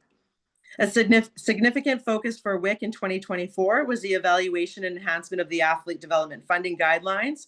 This important work was conducted in collaboration with LTAD Committee to identify new opportunities and maximize the distribution of funding for women in the sport as previously presented in the LTAD report. Another exciting milestone for 2024 was welcoming 2 new members to the WIC committee, Mary Lou Peltier and Karina Jones. Their diverse perspectives, enthusiasm, and dedication are already contributing to the committee's efforts, and we look forward to their ongoing impact as we continue to strengthen our committee. We also, of course, continue to have amazing women: Nicole White, Jessie Robichard, Michelle Matt-Stoughton, who goes above and beyond, Amanda Hoff, and as I said, Mary Lou and Karina. I would also like to put out a huge thank you to our CSPA liaison, Kenina Vanstone, who takes on the role of liaison just incredibly. Funding. The WIC concluded 2024 about $1,400 under budget, primarily due to lower than expected costs for the Inspire seminar and unused translation expenses.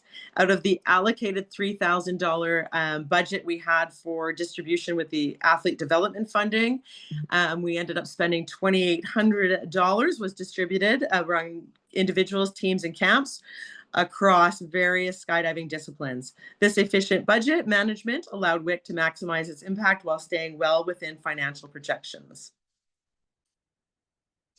Next slide. As we move into 2025, sorry, I just have to take a little bit of a drink. My apologies. The WIC committee is excited to share our ambitious action plans designed to foster inclusivity, growth, and collaboration within the Canadian skydiving community. One of the cornerstone initiatives for this year is the implementation of a mentorship program, a project the WIC team has been working on for several months. We are thrilled to see this program go live in 2025 season. It's designed for all stakeholders in the sport. It will be accessible to individuals at every level of experience, whether you are a novice, a coach, instructor, or rigger. Whether you're experienced or new, this program aims to create connections, encourage growth, and strengthen the bonds within our skydiving community. Updates and further details will be shared through the CSPA website, our social media platforms, and email communications. So we encourage everyone to stay tuned. We do anticipate this coming out within the next couple weeks. Another critical priority for 2025 is the evaluation and improvement and implementation of safety and inclusion awareness. This effort is a collaborative undertaking with LTAD Committee, Technical and Safety Committee, and CWC. Together, we will ensure that safety remains at the forefront of our operations and that inclusion is woven into every very fabric of our sport. We will also continue our ongoing work to evaluate the existing athlete development funding guidelines. By identifying new areas of opportunity, we aim to maximize funding distribution to benefit as many individuals as possible, providing support for their growth and development in skydiving. And as Michelle mentioned, in April of 2025, WIC will host an Inspire mini virtual seminar centered on the theme of mentorship. Go hand in hand with the new program. This event promises to be a valuable platform for learning, sharing, and fostering connections with the goal of emphasizing the importance of mentorship in our sport. Additionally, we will be actively collaborate with drop zones to encourage and support women through skills camps and events. These initiatives are designed to create more opportunities for women and to help them flourish in the skydiving community.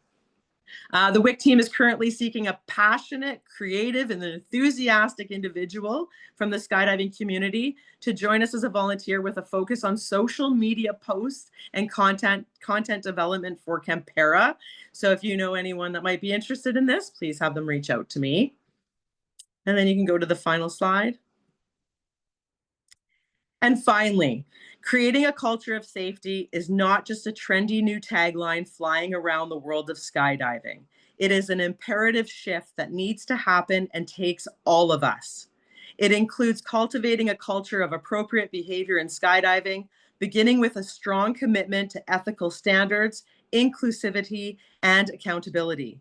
Such a culture emphasizes respect, integrity, and the protection of every individual's rights, while actively addressing and preventing issues like sexual assault, harassment, discrimination, and abuse of authority.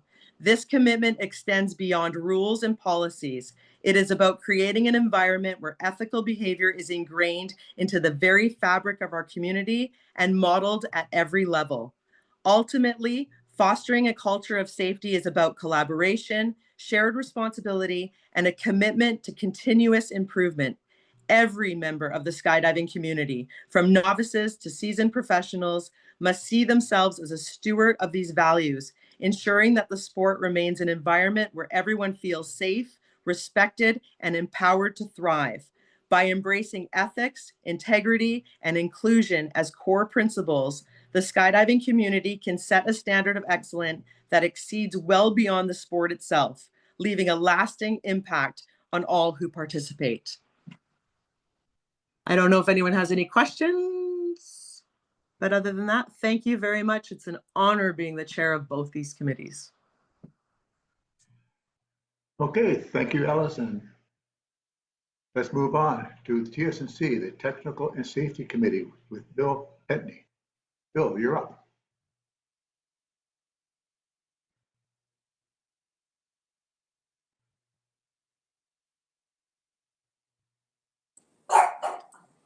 Good day, all. So what we did in 2024, we trained 13 riggers in various levels on 7 courses. We extended the reserve repack cycle to 270 days. Rigger revalidation and program amalgamation, which actually is working very in our favor very well. We had an in-person committee meeting in Toronto. That went very well. We got a lot of work done.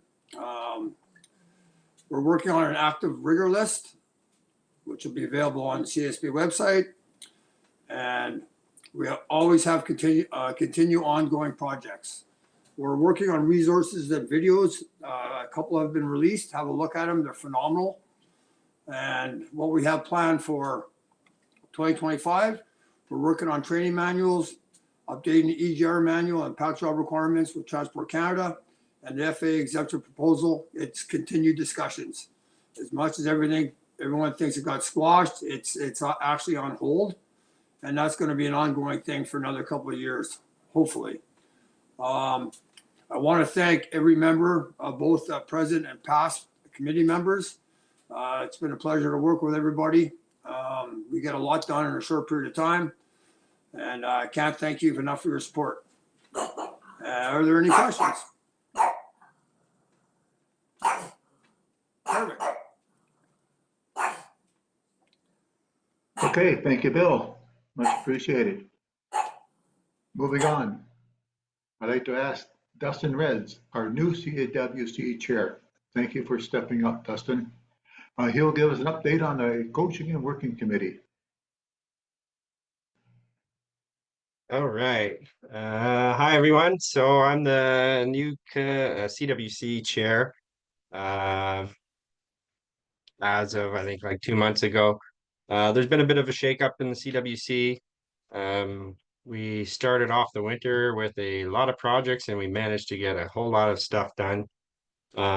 So the 2024 update, we ran CSPA had 33 courses that ran last year, which was slightly below the 10-year average, but more or less in line with the overall trend of sport jumpers that we're seeing in general. So not really a surprise there. There is 3 new Coach 1 learning facilitators that was added to the system capacity in 2024.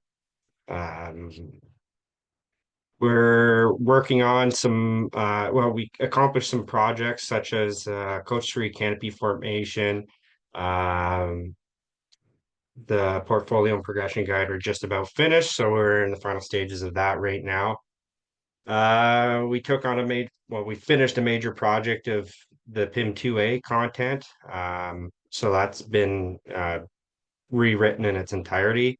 It's just currently being translated in graphics and all that good stuff. So we're hopeful that'll roll out in the near future. There's some minor changes for COPs. C1 and C2 manuals are being updated currently. Gord, I'll get to you in a second. The ACOP, as many of you know, was changed to allow two ACOP holders to jump together in certain circumstances. Also, the Coach 2 certification requirements were updated, reduced the number of contacts, and to provide a more well-rounded Coach 2 with exposure to emergency procedures and all that good stuff. We never did get to meet in person.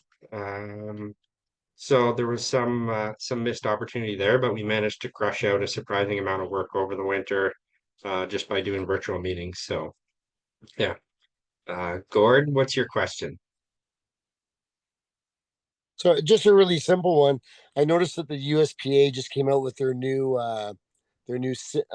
sim, and it looks like it looks really good. I don't know if there's any ideas we can steal from it. Like they use a lot of QR codes and things like that to be able to point people back to other reference material and things like that. So just Yeah. next time you're looking in a manual, it's just something worth looking at. So thanks. Totally. That's a great point, and I'll talk a little bit about that sort of thing on the next slide here. So the things planned for 2025. So like I said, I am new to taking over the CWC thing. In my general vision for the CWC is to try and increase the engagement with everybody, to be more transparent and open, and make sure that emails and stuff get responded to in a timely manner.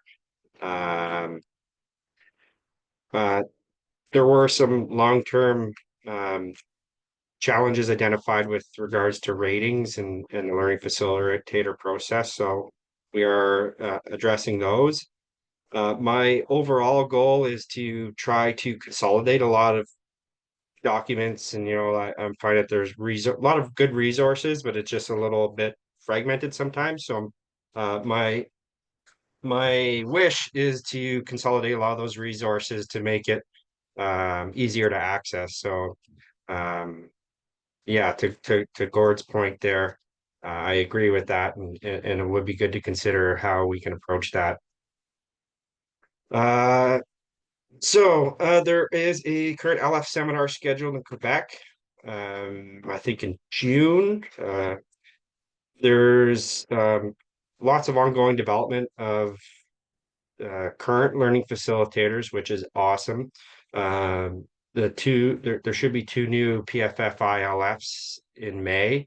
So I'm thinking that there's going to be some good long-term solutions coming forward with the availability of courses. Hopefully PIM 2A is all finished up this year, and our plan, our first step is to merge PIM 2A and 2B together to consolidate those. We have a bunch of other side projects, reviewing of course documents and all that good stuff. And of course, if anybody has any ideas, they're more than welcome to push it forward. I would just implore you to not only come up with issues or problems, but also maybe solutions as well. Because we do get a lot of emails saying, oh, well, this is a problem. And then we don't really have any deep insight as to what the desired outcome is. So more than happy to work with people that have any ideas or suggestions. So we added two new members recently to the committee, so they're a welcome addition. Christina and Robert Schmidt out of Alberta. So we're sitting pretty good with committee members now, a lot better than we were a few months ago. So we're looking forward to the future and getting the ball rolling through 2025. Is there any questions? And Gord again. Hey, it's just me again. So it's good to hear you guys got a couple of new members now. Are you still looking for more members, or are there any people that you're looking for that might be specialists in different areas or anything like that that you need to be able to support the committee? Yeah, good question. So in bringing on committee members, it's obviously a consideration to have a good diverse background. I didn't just want people who are all belly flyers, for example. So we are looking at maybe adding another 1 to 2 people on. I'll have to see kind of how things go this year. What I don't want is to just have a big committee with not a lot of people doing stuff, because it makes it a little more hard to manage. But with that said, I think we could use some more wingsuit input. But we've built some relationships this year with people in different expert areas so we can actually engage in those sorts of dialogue to improve it on our side. But yeah, I mean, we're always looking for good candidates, and if not now, but we at least have your name noted, and when a vacancy is available, we can bring whoever in if we need to.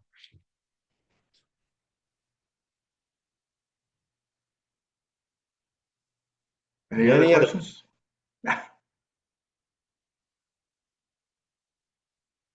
Okay, thank you, Dustin. Okay, let's go back to Michelle. She'll talk about comp dev, competition development. I'll be really fast. There wasn't any courses run. It's sort of an on-demand thing. So we still have one candidate that is working towards certifying his rating. And if we have any competitors or coaches that are interested in us running a course, then let us know and we will run it on demand. That's it. Okay, thank you, Michelle. Okay, we invite Joe Ablett to give us an update on the Competition and National Teams Committee. Okay, okay, that's me. Hi, everyone. Well, I have 5 or 6 pages here, and I'm certainly not going to read through it all. So I'll just touch on some highlights.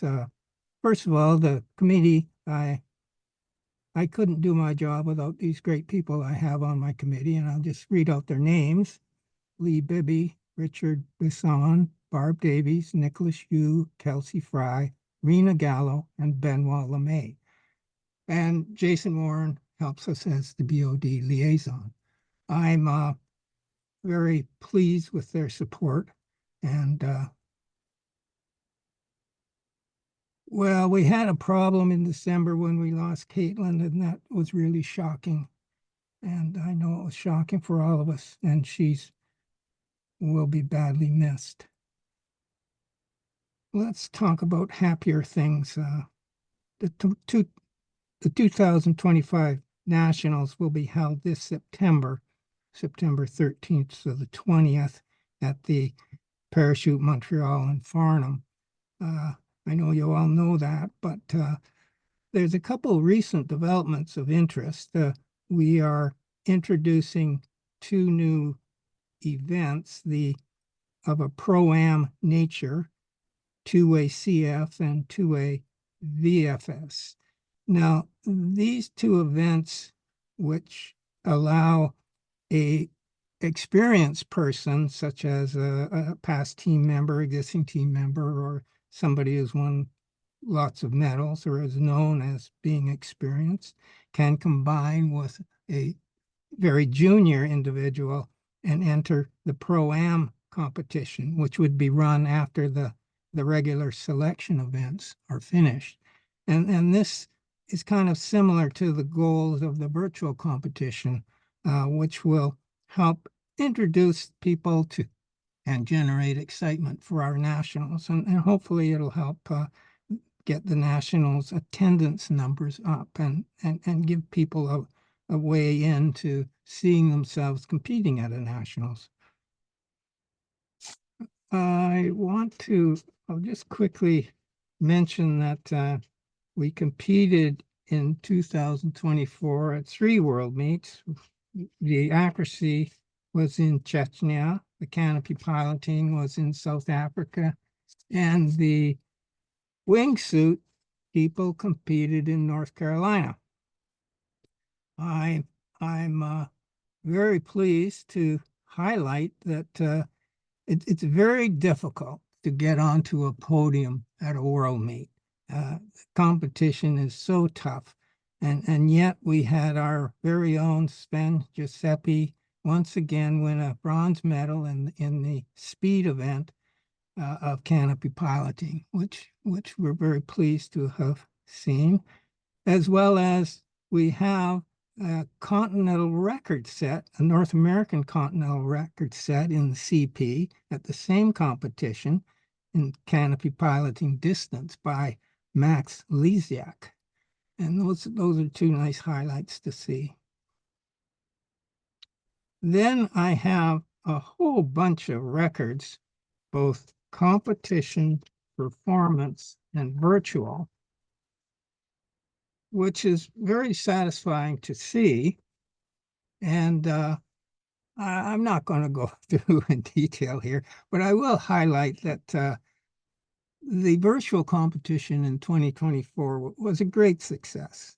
It actually was the brainchild of Lee Bibby for it to go ahead in its present form, and it really was a success. 105 skydivers competed in it. 23 records were set, and it introduced a lot of younger, inexperienced people to competition on their own drop zones, and it was very nice to see. Apparently, we're running that again this summer before the Nationals, so that'll be interesting. The National Teams Trust Fund, we paid out 21,000. I got the wrong glasses on here. $21,687. That's how much the team fund generated over the past 2 years. And then that gets paid out under the payout formula. And we've tweaked that formula so that it'll still be paid out in 2026, but we're just redesigned it a bit so I'll use it spread further so that it's not completely determined by the 75% performance criteria. Anyways, it's just being tweaked a bit. What else can I mention? Well, we did a lot of work on our manuals, both the hosting manual, the rules, the general section of the rules, the Canadian records, and the policy and procedure manual. Lots of work was done. Specifically in the policy and procedure manual, we created a new head of delegation agreement and revised the national team athlete agreement. We revised the athlete invitation letters and acceptance agreement, and we revised the Chapter 8 team fund policy, as I just mentioned. So that's all I need to say, unless there's something specific you want me to delve into, or you have any questions.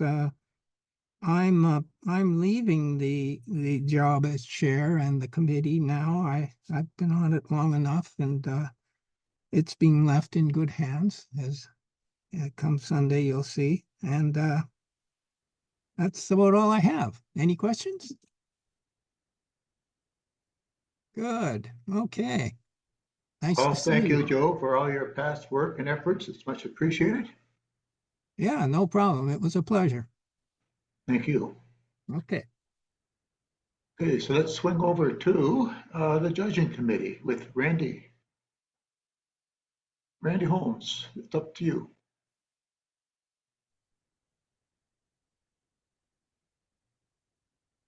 Hello. There you are. As mentioned, I'm Randy Holmes. I'm the chair of the judging committee, and I just want to start off by thanking the other members of the committee some you've already heard from today. They are Vera Asquith, Rena Gallo, and Neil McGrath. So overall in the judging world, this year we have grown by one judge. So we now have 15 judges in Canada. The most recent addition was actually done by an equivalency process where the individual already possessed a USPA rating in one particular discipline. And after evaluating his past performance and experience, he was deemed suitable to hold the same qualifications for us here in Canada. And that's Garth Baker. For the rest of the past year, we did the normal updating of the competition rules. We held one virtual committee meeting and progressed two sort of change initiatives that we are working on, specifically the integrating our data management and knowledge transfer information into SharePoint. And then beyond that, still working on the development of our Judges Resource Library, which is effectively a collection of videos, including competition videos specifically, and the results that can be used then by judges for practicing and or instruction. In some cases, we don't have all of the data that we need, but that's okay because we can just use the videos for instruction. But when we want to use them for practicing, we need to make sure we've got the right videos with the results as they were judged during various competitions, and make sure we tag them to the correct rules that were in place at the time, because some of those videos would be judged differently with perhaps the current rules that we're using. So along those lines, we supported, as Joe mentioned, the judging of the virtual competition that was held this past year, using the in-time online system to do it. So that allowed all the judges to remain at home while we did the judging. Then following that, we did another practice session using the same in-time system to get more benefit out of this and to further improve our understanding of exactly what it is that we need to be practicing on. We also used it as an opportunity to test and see how well we could do it for further and smaller little competitions. And in the end, it worked out really quite well. There were, of course, the technical glitches that we will work through as we get better at the preparation of using the system and then the execution of it with a little more experience. But the important part being that it was quite inexpensive. And by keeping the costs down as low as possible, we can then probably use it on more occasions and provide more opportunities for the judges to practice and stay current before we actually do in-person judging events. Then just a couple notes about what transpired throughout the year for the judges' perspective.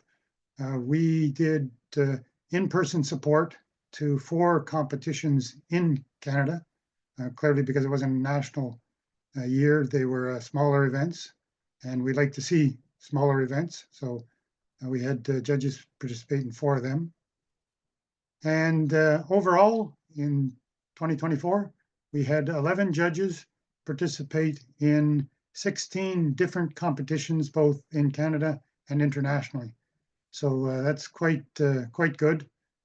You can see that when looking at the events that were done, how there tends to be more online events happening and the judges are being involved in than there has been in the past, as this is becoming a much more economical trend. So that's another reason why we need to spend more time and giving access to our judges to the, for example, the in-time online system to become better at using it, setting it up, and actually working through the various problems, which is some of the sort of workshops that we need to do for the judging panels themselves, is how we actually work all of the ones.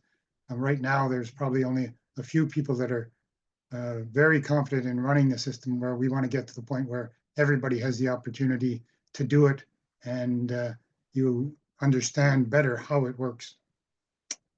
And that's all I have to say. Are there any questions?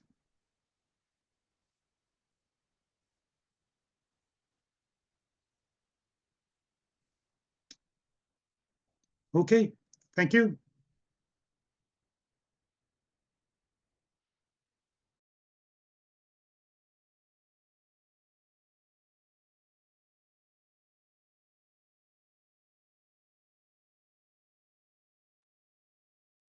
Sorry, Joe, you have a question? Was that for Randy?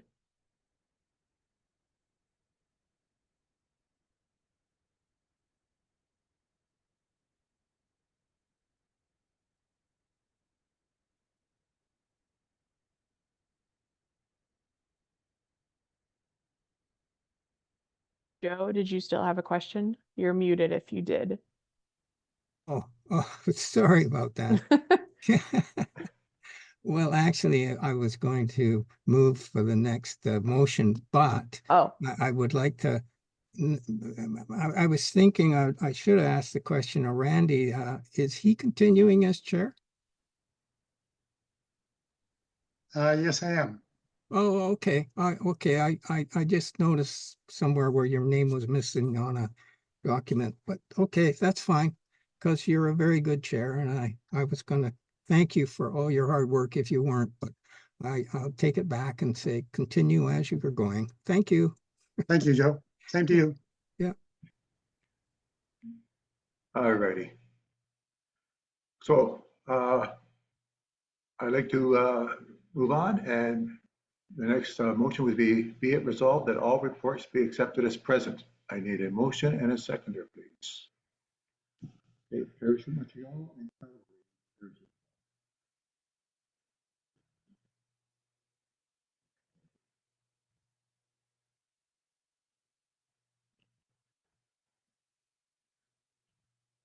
Okay, so the motion is made by Parachute Montreal, seconded by Calgary Parachute Club.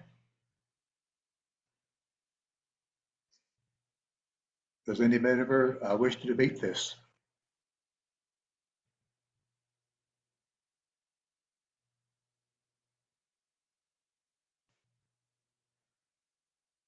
No? Okay, so if you haven't already done so, please register your vote using Simply Voting. And it's time for another break. What is it, Michelle? About 30 minutes? Oh, I was just going to suggest 10 again. Okay. The next part will go quick. All righty, so let's take a 10-minute break. The time now, 2:25. Let's meet back at 2:35.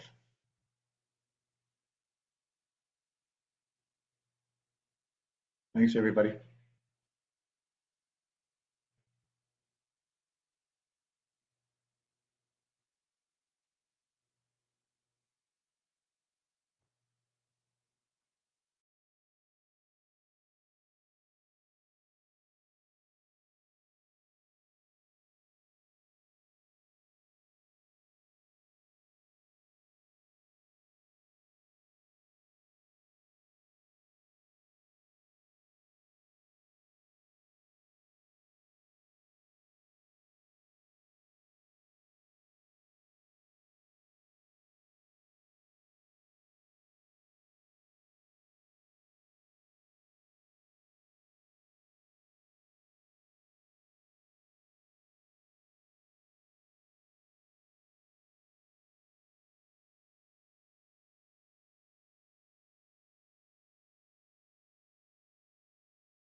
Okay, everybody, welcome back. Next on the agenda is special business, and there was no special submitted prior to the deadline.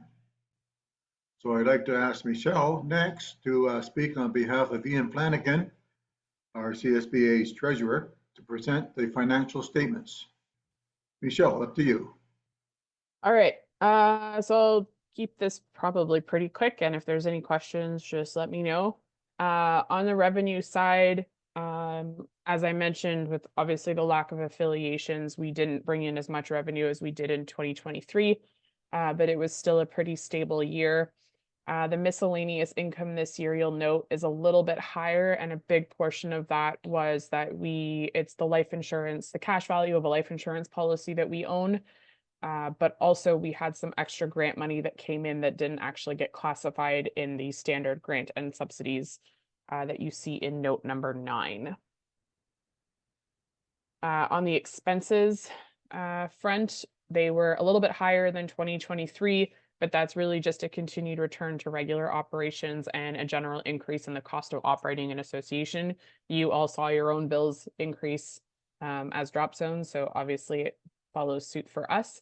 The only major changes that were reflected in the expense category are seen in the defense fund. As I mentioned earlier, we did have a full payment claim in 2024 versus a very small one in 2023. And the membership services category, you would see a noticeable deduction in expenses, and that's primarily because we're no longer printing and mailing affiliation cards. Statement of cash flows, overall it was still a deficient year for cash flows, but we're still healthy and stable in a position at the end of the year. Assets, we still have a cash balance that's holding stable, and we still have more than enough assets to cover any liabilities that we have. And we do keep enough on hand to have a couple years, a couple bad years, we'll put it that way. And any large items or investments that we wanted to make, we still have the ability to do so. And that's just the liability standpoint. And change in net assets. So the general fund is still sitting very healthy with assets just over $250,000. And the defense fund is still in excess of its limit. So we don't need to top it up from the affiliation fees. But it's extremely important to note that with the new claim amount being $15,000, even 1 year of having 5 or 6 claims could diminish that fund pretty quickly. So as much as it is high, we do know that with the legal settings in this country, and if there's multiple accidents in a year, that we could have more cases. So we have to be prepared for that. And the team fund obviously is extremely, extremely healthy. And is still very able to sustain its payments that we make every 2 years. Any questions before the chairman on the financial statements? Obviously, if you have questions, I can try to answer them, but they're pretty straightforward every year. Back over to you, Brian. All right, so be it resolved that the November 30th, 2024 financial statements compiled by St. Arnaud St. Stemmen be accepted as presented. I can get a mover and a shaker. Has his hand up. Okay, and Whistler skydiving. So Joe Ablett would be second decade skydivers. Second decade. And then Whistler skydiving as a seconder. Okay, so we have second decade, was it, Michelle? Yeah, second decade skydivers as a mover and Okay, Whistler skydiving as a shaker. Correct. So they've been moved and seconded for be it resolved that the 30th November 2024 financial statements compiled by St. Arnaud St. Stemmen be accepted as presented. Does anybody want to debate this?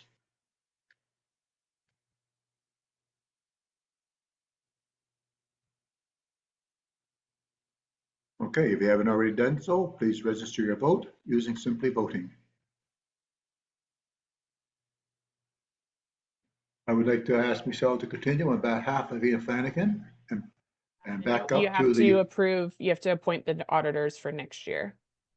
oh, did I miss one? But yeah, Sorry. you did slide 86. Slide 86, 1 second. Thank you. Be it resolved that St. Arnaud Stedman be appointed as auditors for the fiscal year December 1, 2024 to the November 30th of 2025. I need a motion and a seconder. Parachute material. And all have moved and seconded. The motion to be it resolved that St. Arnaud Stedman be appointed as auditors for the fiscal year December 1st, 2024 to November 30th of 2025. Anybody wish to debate this?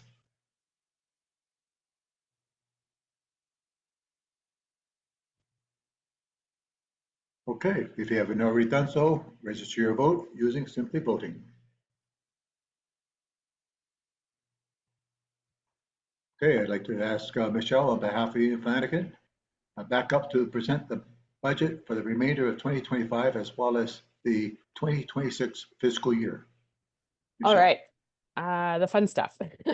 So just to highlight, the column in green is the fiscal year that we are currently in, and the column in blue will be next year's fiscal year finishing in 2026. We approve the budget for 2 years at a time because our AGM is 3 months into our fiscal years. So the second column in black, if you wanted to compare, is the end of fiscal year of 2024. So revenues this year, like I said earlier, we are anticipating and planning to have a bad year again because there's nothing that is showing us on the horizon that will be any different. So we are cautiously budgeting our revenues. If it's higher, that'll be great. But my goal this year was to present a relatively balanced budget. So what you will see, though, noting difference, a reminder that as of December 1st, we did increase our affiliation fees to $115. And that is actually instrumental in helping us have a balanced budget presentation for this year. All the other revenues set for the budget are pretty standard. And you'll notice that 2025 is not a World Championships year. So it means that some of the revenues and the expenses are offset. And as much as it looks at face value like I'm budgeting a lot less than the revenue from last year, it's primarily because I didn't budget to have any revenues from WPC registrations, which are an in and out line item. So if we did, we will have to register teams for competitions. What that amount is will be evened out with an equivalent expense. So the next slide for revenues. As far as we know, we are not losing any. I think we have one drop zone that is going to be closing, but we do have another one on the horizon in a different location. So we're expecting our drop zone revenues to remain the same. Campera revenue, again, we've been pretty standard over the past few years. We did lose a few advertisers, but we're hoping with the start of the Starter magazine that we might be able to regain some advertisers and hopefully do some combined discounts for both magazines. And then standard budget for investment and interest on all of our accounts. Expenses, we still pay the standard rate for both of our staff members. And then just some general office light items. I'm going to highlight a few things. Obviously, if we grow our membership, then the cost of bank fees, we're going to pay more. Courier and postage, that amount is definitely going down, and you'll see it was greatly reflected last year, and that's a huge part of not sending hard copy cards anymore. A big nice present this year is we actually had a discount on our third-party liability insurance policy. So that is definitely giving us some more breathing room this year, but we are still planning every year we safely budget for a 10% increase just to protect the budget in the event that that is the case. And everything else is pretty much standard expenses of running. This year we are budgeting Sorry, a much Michelle, higher. I had a question on the last slide. Yes, I will go back. Go for it. So on the database management, is that the software that we purchased like 9 or 10 years ago to manage the? It's our database. Yeah. So it's we pay 4,500-ish per year per user account, and that comes with all of the tech support and everything for the database. And So that's what that is. So a couple of years ago, we were having discussions about the utilization of the database as to whether or not we're maximizing it. And I think there were some challenges with some of the users not necessarily knowing how to work everything with it. Yeah. Has that been resolved now? Like, is this a functional database for us now, or is it still in the growth kind of position? I would argue both. So every year we're developing more and more, and we've been working with consultants to start to program things for us. But the system can actually still do way more than what we utilize it for, but a lot of things we wouldn't necessarily need to use it for. But on the comparison side, a custom built database, we'd be looking at 6 figures just to get it off the ground. Is there So anything that we're missing out on though right now? Like, are you pretty confident with the way that we're using it? I'm pretty confident in the way we're using it. It's just a matter of like scripting and coding things to customize it a little bit more, and that kind of comes a little bit every year. A good example would be like events management. It has a great events management platform on it, but we don't host events per se. Or the drop zones that choose to, like nationals, for example, the drop zones all want to use Burble because it links with their manifest system. So there's no reason for it to use like the events platform of this database, if that makes sense. So that's like an example of something we're not using. But I mean, for example, if we host a DZO conference in 2026, I could use the event platform for this, if that makes sense. Okay. Thank you. My pleasure. The rest of the expenses, I was just going to highlight that this is going to be a pretty heavy year for translation. Again, just in general, when you have multiple large manuals that the committees are producing. So you've been seeing all these new resources that we've been publishing, and a bunch of the new manuals that are being updated, course materials, all that comes with translation. So the translation fees for the next 2 years are going to be pretty heavy. But that's just, again, the cost of doing things and producing new things. And the committee expenses and the board expenses, the biggest reason you'll see those pretty high is because in 2026, we are planning for an in-person AGM. So that is where that's why there's such a big jump between the 61,000 and the 100,000 is the cost of having an in-person AGM with potentially a DZO conference. The rest of that is just the standard operating expenses of all of our committees and their initiatives. Competition expenses, the main change that we're doing this year is CSPA is no longer in its essence going to be giving a subsidy for nationals. So what we're doing instead is we are just going to cover all the expenses of all the officials rather than saying to the host, you get this much money, and if the officials cost more than that, you have to pay for it. We had a lot of feedback from past hosts, and that was one thing that was kind of a deterrent for them in hosting competitions, and they would rather just, it's one and done. So the amounts are going to be slightly higher under that. Again, cost of travel now is more expensive, cost of hotels. So CSPA will be absorbing all costs related to having officials at national competitions. So that's where you're going to see an increase in that line item. 2 years ago, it was reflected higher because we had a CP event separate from nationals. But this year we got lucky. Parachute Montreal put in a bid to host everything in one place during the same week timeframe. So hopefully we will be able to make that up. So the $20,000 is a budget I'm hoping will come in much under that. Additionally, we are going to invest in some more software and camera equipment for some of the competition disciplines. So that's a separate line item that'll be a one-time expense this year. And then obviously the column in blue, that's reflecting the fact that it'll be a WPC year and there will be a payment out from the team fund and the cost of uniforms for the team. Campera expenses, you'll notice that this is a 50% reduction in expenses, and that is a result of going hard copy, stopping hard copies. So Campera is no longer operating at a 50% deficit anymore. It is essentially a break-even expense. The only reason that this year is reflective of a little bit higher is because we still had to pay out the last issue hard copy in this current fiscal year. And then we are working on binding all of the archives for historical purposes, and not budgeting any claims against the defense fund, but obviously if something comes up, it comes up. So in all of our accounts, we're looking at a $41,000 net income for this fiscal year and $2,300 next year, but that's within all three accounts. This is the slide that you really need to highlight. So the general fund, which is the last set of columns, we're projecting only a $2,300 deficit this year, which if you've been on past AGMs, we've had almost $60,000 to $80,000 deficit projections because of large projects. So 2,300, this is probably the most balanced budget that we have budgeted in the last 5 to 7 years. So it's really exciting.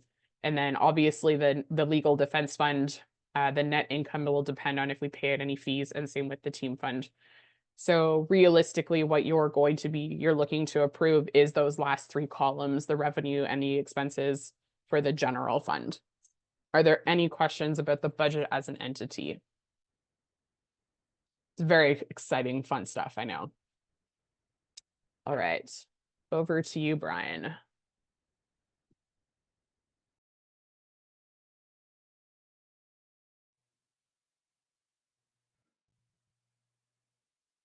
Okay, so be it resolved that the budget for the 2024-2025 be accepted as presented.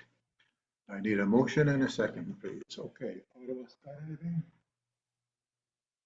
and Parachute Montreal. I've moved and seconded it accordingly. Does anybody want to debate this?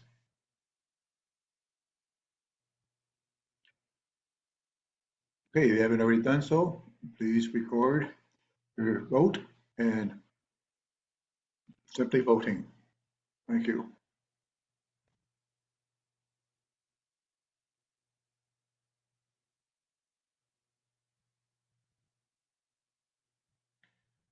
Okay, moving forward, be it resolved that the budget for 2025 and the 2026 be accepted as presented. Motion and second, please. Victoria, Vancouver, and Ottawa skydiving. I've moved and seconded. Anybody wish to debate this?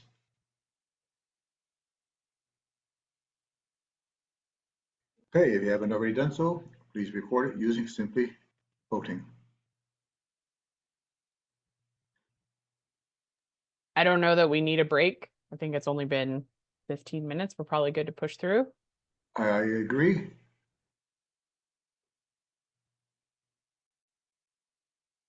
Okay, so the next order of business is the election of directors.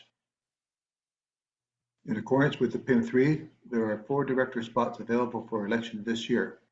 We have 4 candidates that have submitted their candidature. I would like to start by asking each new candidate to speak a little about themselves and why they wanted to join the board of directors. Wade, do you want to start?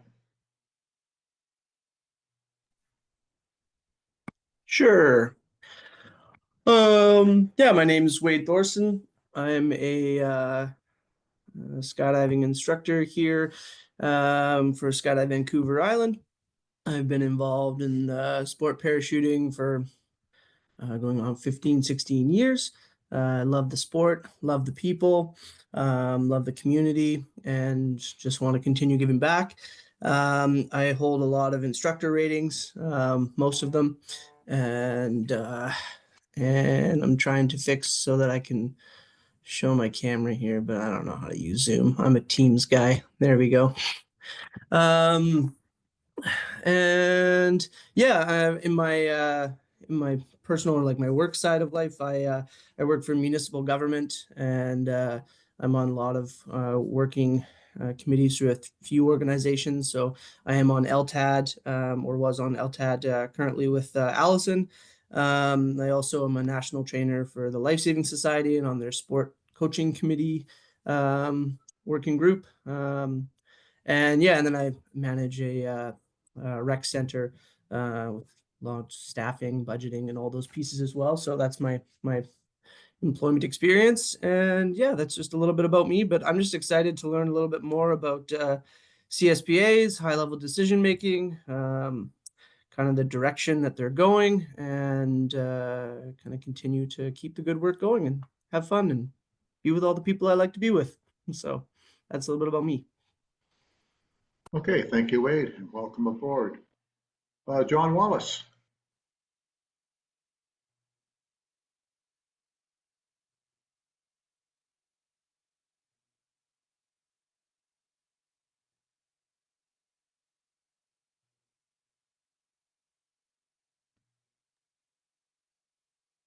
So John did send us a video, but he is here. So I wasn't sure if he wanted to speak or I just play the video. I'm guessing I'll just play the video, so bear with me as I see if this works. I see he is online. John, Yeah. are you just muted? Unmute yourself, John. Okay, I would just have to stop the screen share, and I am going to try to sort this out here. Give me a second.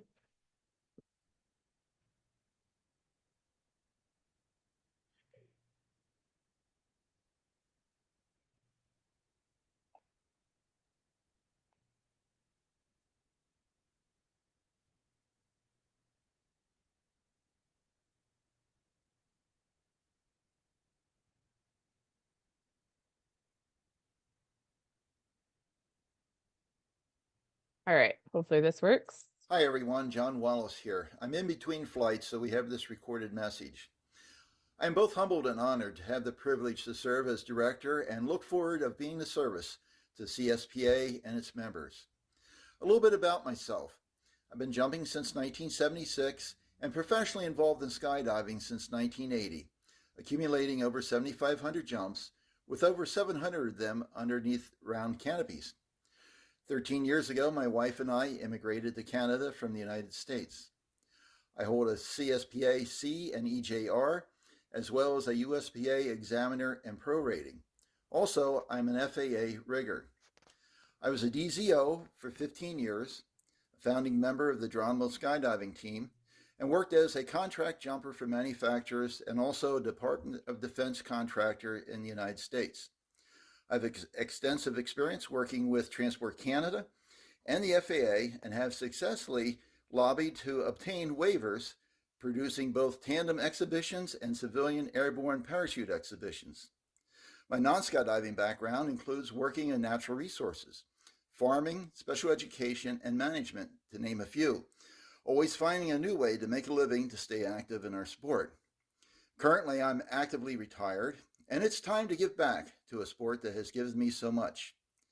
My personal interest includes promoting professional civilian exhibition jumping in Canada, especially at air shows, and ensuring that our CSPA high standards are recognized for our credentialed members jumping in the United States and abroad. I want to thank you, and I look forward to serving. Hi everyone, John Wallace. Okay, thank you, Michelle. Okay, give me a second, going back to slideshow. Okay.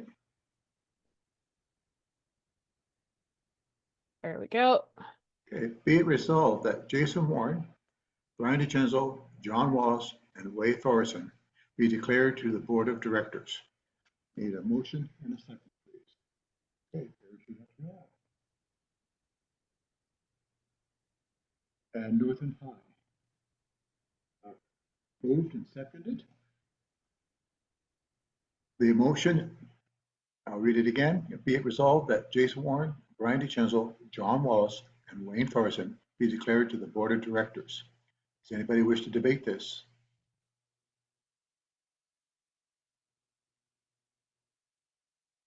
All right, you haven't already done so, please register your vote using Simply Voting.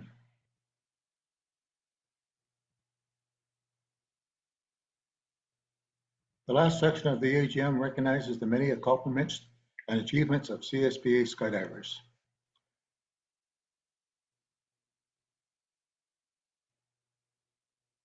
Jocelyn Burnett has been a board Quebec and the commercial pilot voice for the past 3 terms.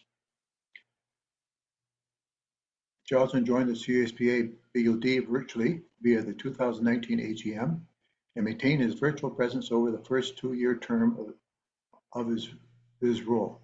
For the rest of the director's questions, he was a real person since no one had ever actually met him in real life. At a certain point in time within his first term, Michelle confirmed he was real, and she met him in person, but there was still a hint of doubt from others. After all, seeing is believing. Finally, at the 2022 AGM, Jocelyn had attended in person, and it was confirmed he was, in fact, a real human. While serving as director, Jocelyn was BOD liaison for many committees, but finished as the liaison with the GRC. Outside of the board of duties, he was being the CSPA registered participant for 12 years, and in that time he achieved his DCLP Coach 1 and Coach 2. Over the board meetings, if Jocelyn needed to ask a question, he would initiate a question with a, "I'm only a pilot, but." And once these words were spoken, it was guaranteed to be followed by a very valid, important question for everyone else to consider. Jocelyn's tact, patience, and wealth of knowledge, paired with his contacts within the Transport Canada and NAV Canada, have greatly benefited CSPA.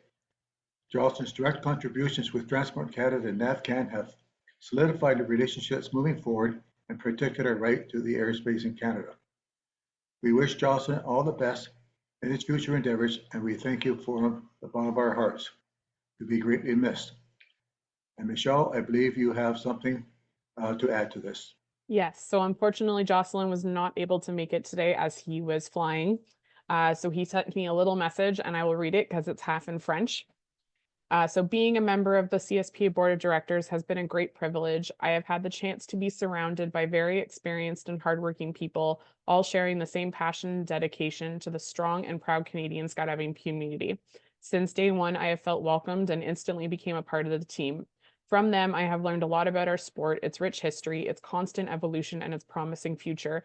I was also humbled by the incredible amount of work accomplished by Michelle and Judy. Although I truly believe that I could still be useful to our association and that I'm still very motivated to bring some projects to a satisfactory result for our drop zones and our registered participants, the increased workload and responsibilities related to my new job has considerably reduced the time that I can dedicate to these projects and to the CSPA's Board of Directors. That being said, some of the issues I have been focusing on for a couple of years are still very important to me. The Transport Canada Controlled Airspace Exemption, the NAV Canada Standard Agreement, the ADSB mandate, and our right to airport and airspace will be hot topics for our national skydiving community in the coming years, and I hope that I may be allowed to contribute to these projects to the best of my abilities, and whether as a committee member or as a consultant. Finalement, j'aimerais lever mon chapeau à tous les membres des comités, à ceux qui se démarquent, ceux qui prennent leur devant et ceux qui s'impliquent dans notre association pour la rendre meilleure et la plus faire grandir. Je prends aussi cette opportunité pour rappeler à tous les sauteurs et tous les membres que vous êtes dans CPS, impliquez-vous. In translation, that's him saying he raises his cap to everybody and he wants people to get involved so that everyone does have a say in this association. Okay, thank you, Michelle. Another retirement. As general internet search will reveal, over the past 58 years, the invention and widespread adoption of computer and the internet have evolutionized communication and information access. Evolution and use of cell phones have significantly impacted day-to-day life. International trade and investments have grown significantly.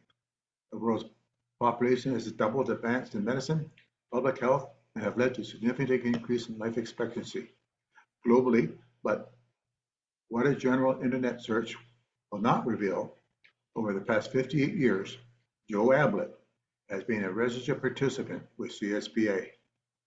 What an accomplishment. Joe has achieved the DCOP and other coaching and instructional ratings. Joe's other notable achievements have been following awards: 55-year pin, 9,000 jump pin, Service Award, which is now known as the Kathy Johnson Service Award, the Glenn R. Masterson Memorial Trophy, and numerous record certificates for accuracy records, both individual and team records. Joe has been a volunteer for over 40 years, and most recently, Joe serves on the CNTC as a member, but took over his interim chair until his resignation in March of 2025. Joe will continue to volunteer his time to maintain Canadian records and manual and website. Thank you, Joe. It's really appreciated. Although he is still active within CSPA, we wish Joe a wonderful retirement and wish him the best for all future endeavors. Thank you, you. Joe. Thank you. Very nice. Thank you.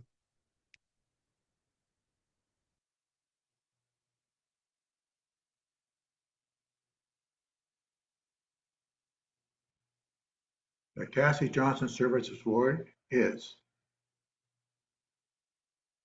an award to individual in recognition of outstanding contribution and dedication which they voluntarily provided over a long period of time in support of our sport and parachuting and to the association.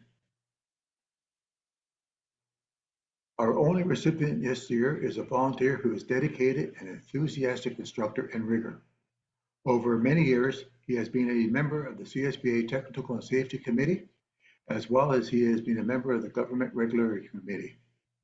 For the past 5 years, he has been the chair of the T&SC. For anyone who has come in contact with him over the many years in the sport, they know how knowledgeable and helpful a jumper that he is. I am honored to present this award to Bill Petney.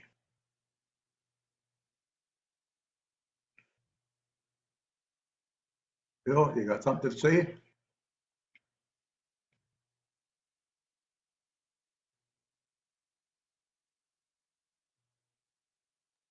Yay, Bill.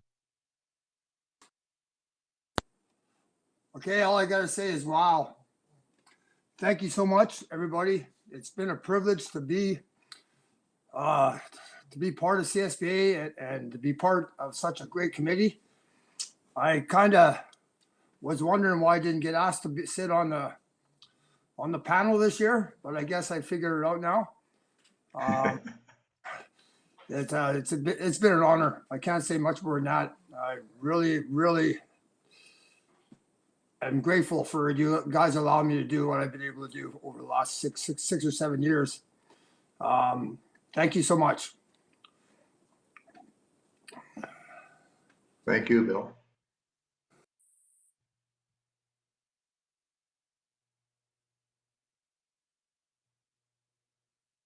Okay, the Glenn Masterson Memorial Trophy is initiated by the Canadian Sport Parachuting Association in March of 1979. This trophy is in honor of the memory of Glenn R. Masterson, who was a pioneer in the sport of parachuting. This prestigious trophy is awarded to the individual who have performed heroic action or actions, or for contributing to the advancement of our sport. This recipient first joined CSPA in 1998 and went on to hold every certificate in proficiency you could in Canada. Beyond that, he also held almost any rating he could, seeking out skydiving knowledge and education with a passion and drive that is rarely matched in Canada. That impressive resume brought him 4,000 plus jumps, 1,000 plus tandems, over 4,500 reserve repacks, as well as over 100 lives saved. He was also an FAA master rigger, a private pilot, and a 25-year CSPA affiliate. He was part of many record achievements in base jumping trips. There wasn't a discipline he hadn't explored. He met the love of his life through skydiving, and they have built a beautiful family. At the time of his passing, he was a pillar of our community. Between rigging and skydiving, he was one of the most highly qualified individuals in our association. He could be ruthless in his pursuit for further our sport to push growth, safety, and education. He put the image of our association and community as a whole among his highest priorities, and few skydivers look at our community image with the care, thought, and foresight that he did. He felt strongly that for our community to survive and move forward, the sport needed to maintain a reputation that could overcome the inevitable press that comes when something goes wrong, and unfortunately added cruelty to his passing. Since his passing, his presence has continued to be felt in both measurable and immeasurable ways. We know he has continued to save the lives of skydivers with his reserve repacks. In Canada, you would be hard-pressed to find a drop zone or skydiver for which he has not improved safety, whether that be directly or indirectly. And this will continue for years to come through the many people he reached through his many roles in the sport. If it's not obvious by now, I am honored to present the CSPA highest honor posthumously to Jeff Dean. I will ask Jake Mason to say a few words on behalf of the family. Yeah, thanks everybody. On behalf of Jeff's family, Melissa is attempting to listen in right now, but we found out about this a little late in the day, so she's at a soccer tournament with Jeff's girls right now. So she wanted me to accept it on his behalf. I was privileged enough to know Jeff since he started skydiving, actually, though at the time I was about 4 years old, so didn't really remember much from them, but I was very lucky that I got to see Jeff. And he was a real mentor to me through the sport, through the years when I started jumping. Grew up, when I was growing up, he was a young skydiver at the drop zone. And him and myself used to get lots of trouble doing off drop zone things as well. But I think the biggest thing with Jeff is just his overall love for skydiving. He never once seemed to not want to be jumping at the drop zone, whether it was even a beautiful sunny day. The only thing he wanted to do was get into the airplane as soon as fast as he could. And then also later on, the amount that he gave back to the sport and just the ratings and the progressions and being on the CWC and just giving back and making a difference was truly tremendous. And again, I think we're going to see a lot of his, characteristics and things he contributed carry on for a long time. He was a great friend, a really good mentor, and he's very, very missed.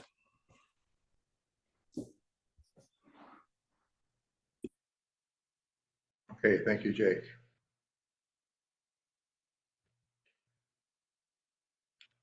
I'd like to make a motion that it be resolved that this 2025 AGM be adjourned at 3:14 p.m. Do I have a mover and a seconder, please? Okay, Skydive Vancouver moves it and Parachute Montreal seconds it. To have this be it resolved that the 2025 AGM be adjourned at 3:14. Anybody want to debate this? If not already done so, please vote in simply voting. Thank you, everybody. Have a good day. This concludes the 2025 AGM. On behalf of the Board of Directors, we wish to thank everyone for coming and watching and listening. Please stay tuned for the voting results that will be sent out shortly after 5 p.m. EST. Again, thanks everybody.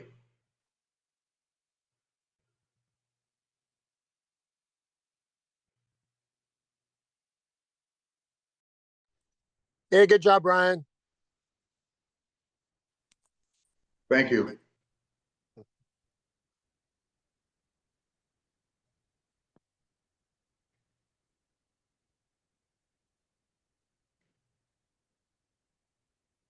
Awesome, Brian. Thank you. Thank you. With the help of the office, of course, and everybody else. Got me through it. Hey, Bill, I got a question for you. Yeah. So when they did the award, I looked at the picture and was that your son? Who was the guy in the picture? Don't I look like that every day? Absolutely, my friend. Absolutely. You know, I tell you, I can't say enough. I'm lost. Actually, I was floored. Greatly appreciated. Right. Well, very, very well deserved. Very well deserved. I And Joe, and I don't know if Joe Ablett's still on the call or not, but Joe, thanks so much for all your volunteering and over the years, and hopefully we see it at the drop zone this summer too. You bet. Thanks, everyone. All the best. See you, Gord. See you later. See you guys. Yeah. Amazing. Okay, it was just amazing. Yeah. Anyway, how was your trip home, guys? I'm still sick. Oh yeah. Yeah, it's not good, but I'm getting better, one day at a time. Allison's back in Winnipeg, so she's already left me. Okay. Yeah, she's smart. Yeah, that's right. She was going. Yeah, she's having a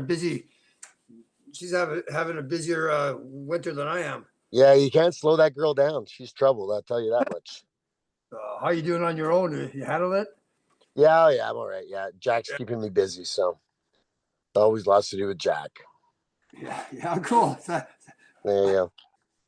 I'd be lost without the dogs. Anyway. Yeah, exactly. Right. I gotta find out the culprit who Oh yeah, I don't know. I don't know that information, but they're thinking well though. That's good thinking. Nice, Gord. Yeah. All right, I'm gonna run. You guys, everybody, take care. It's good to see everybody that I managed to see, and hugs to everybody, and hope you all have a great season and super safe. Bye-bye. Bye.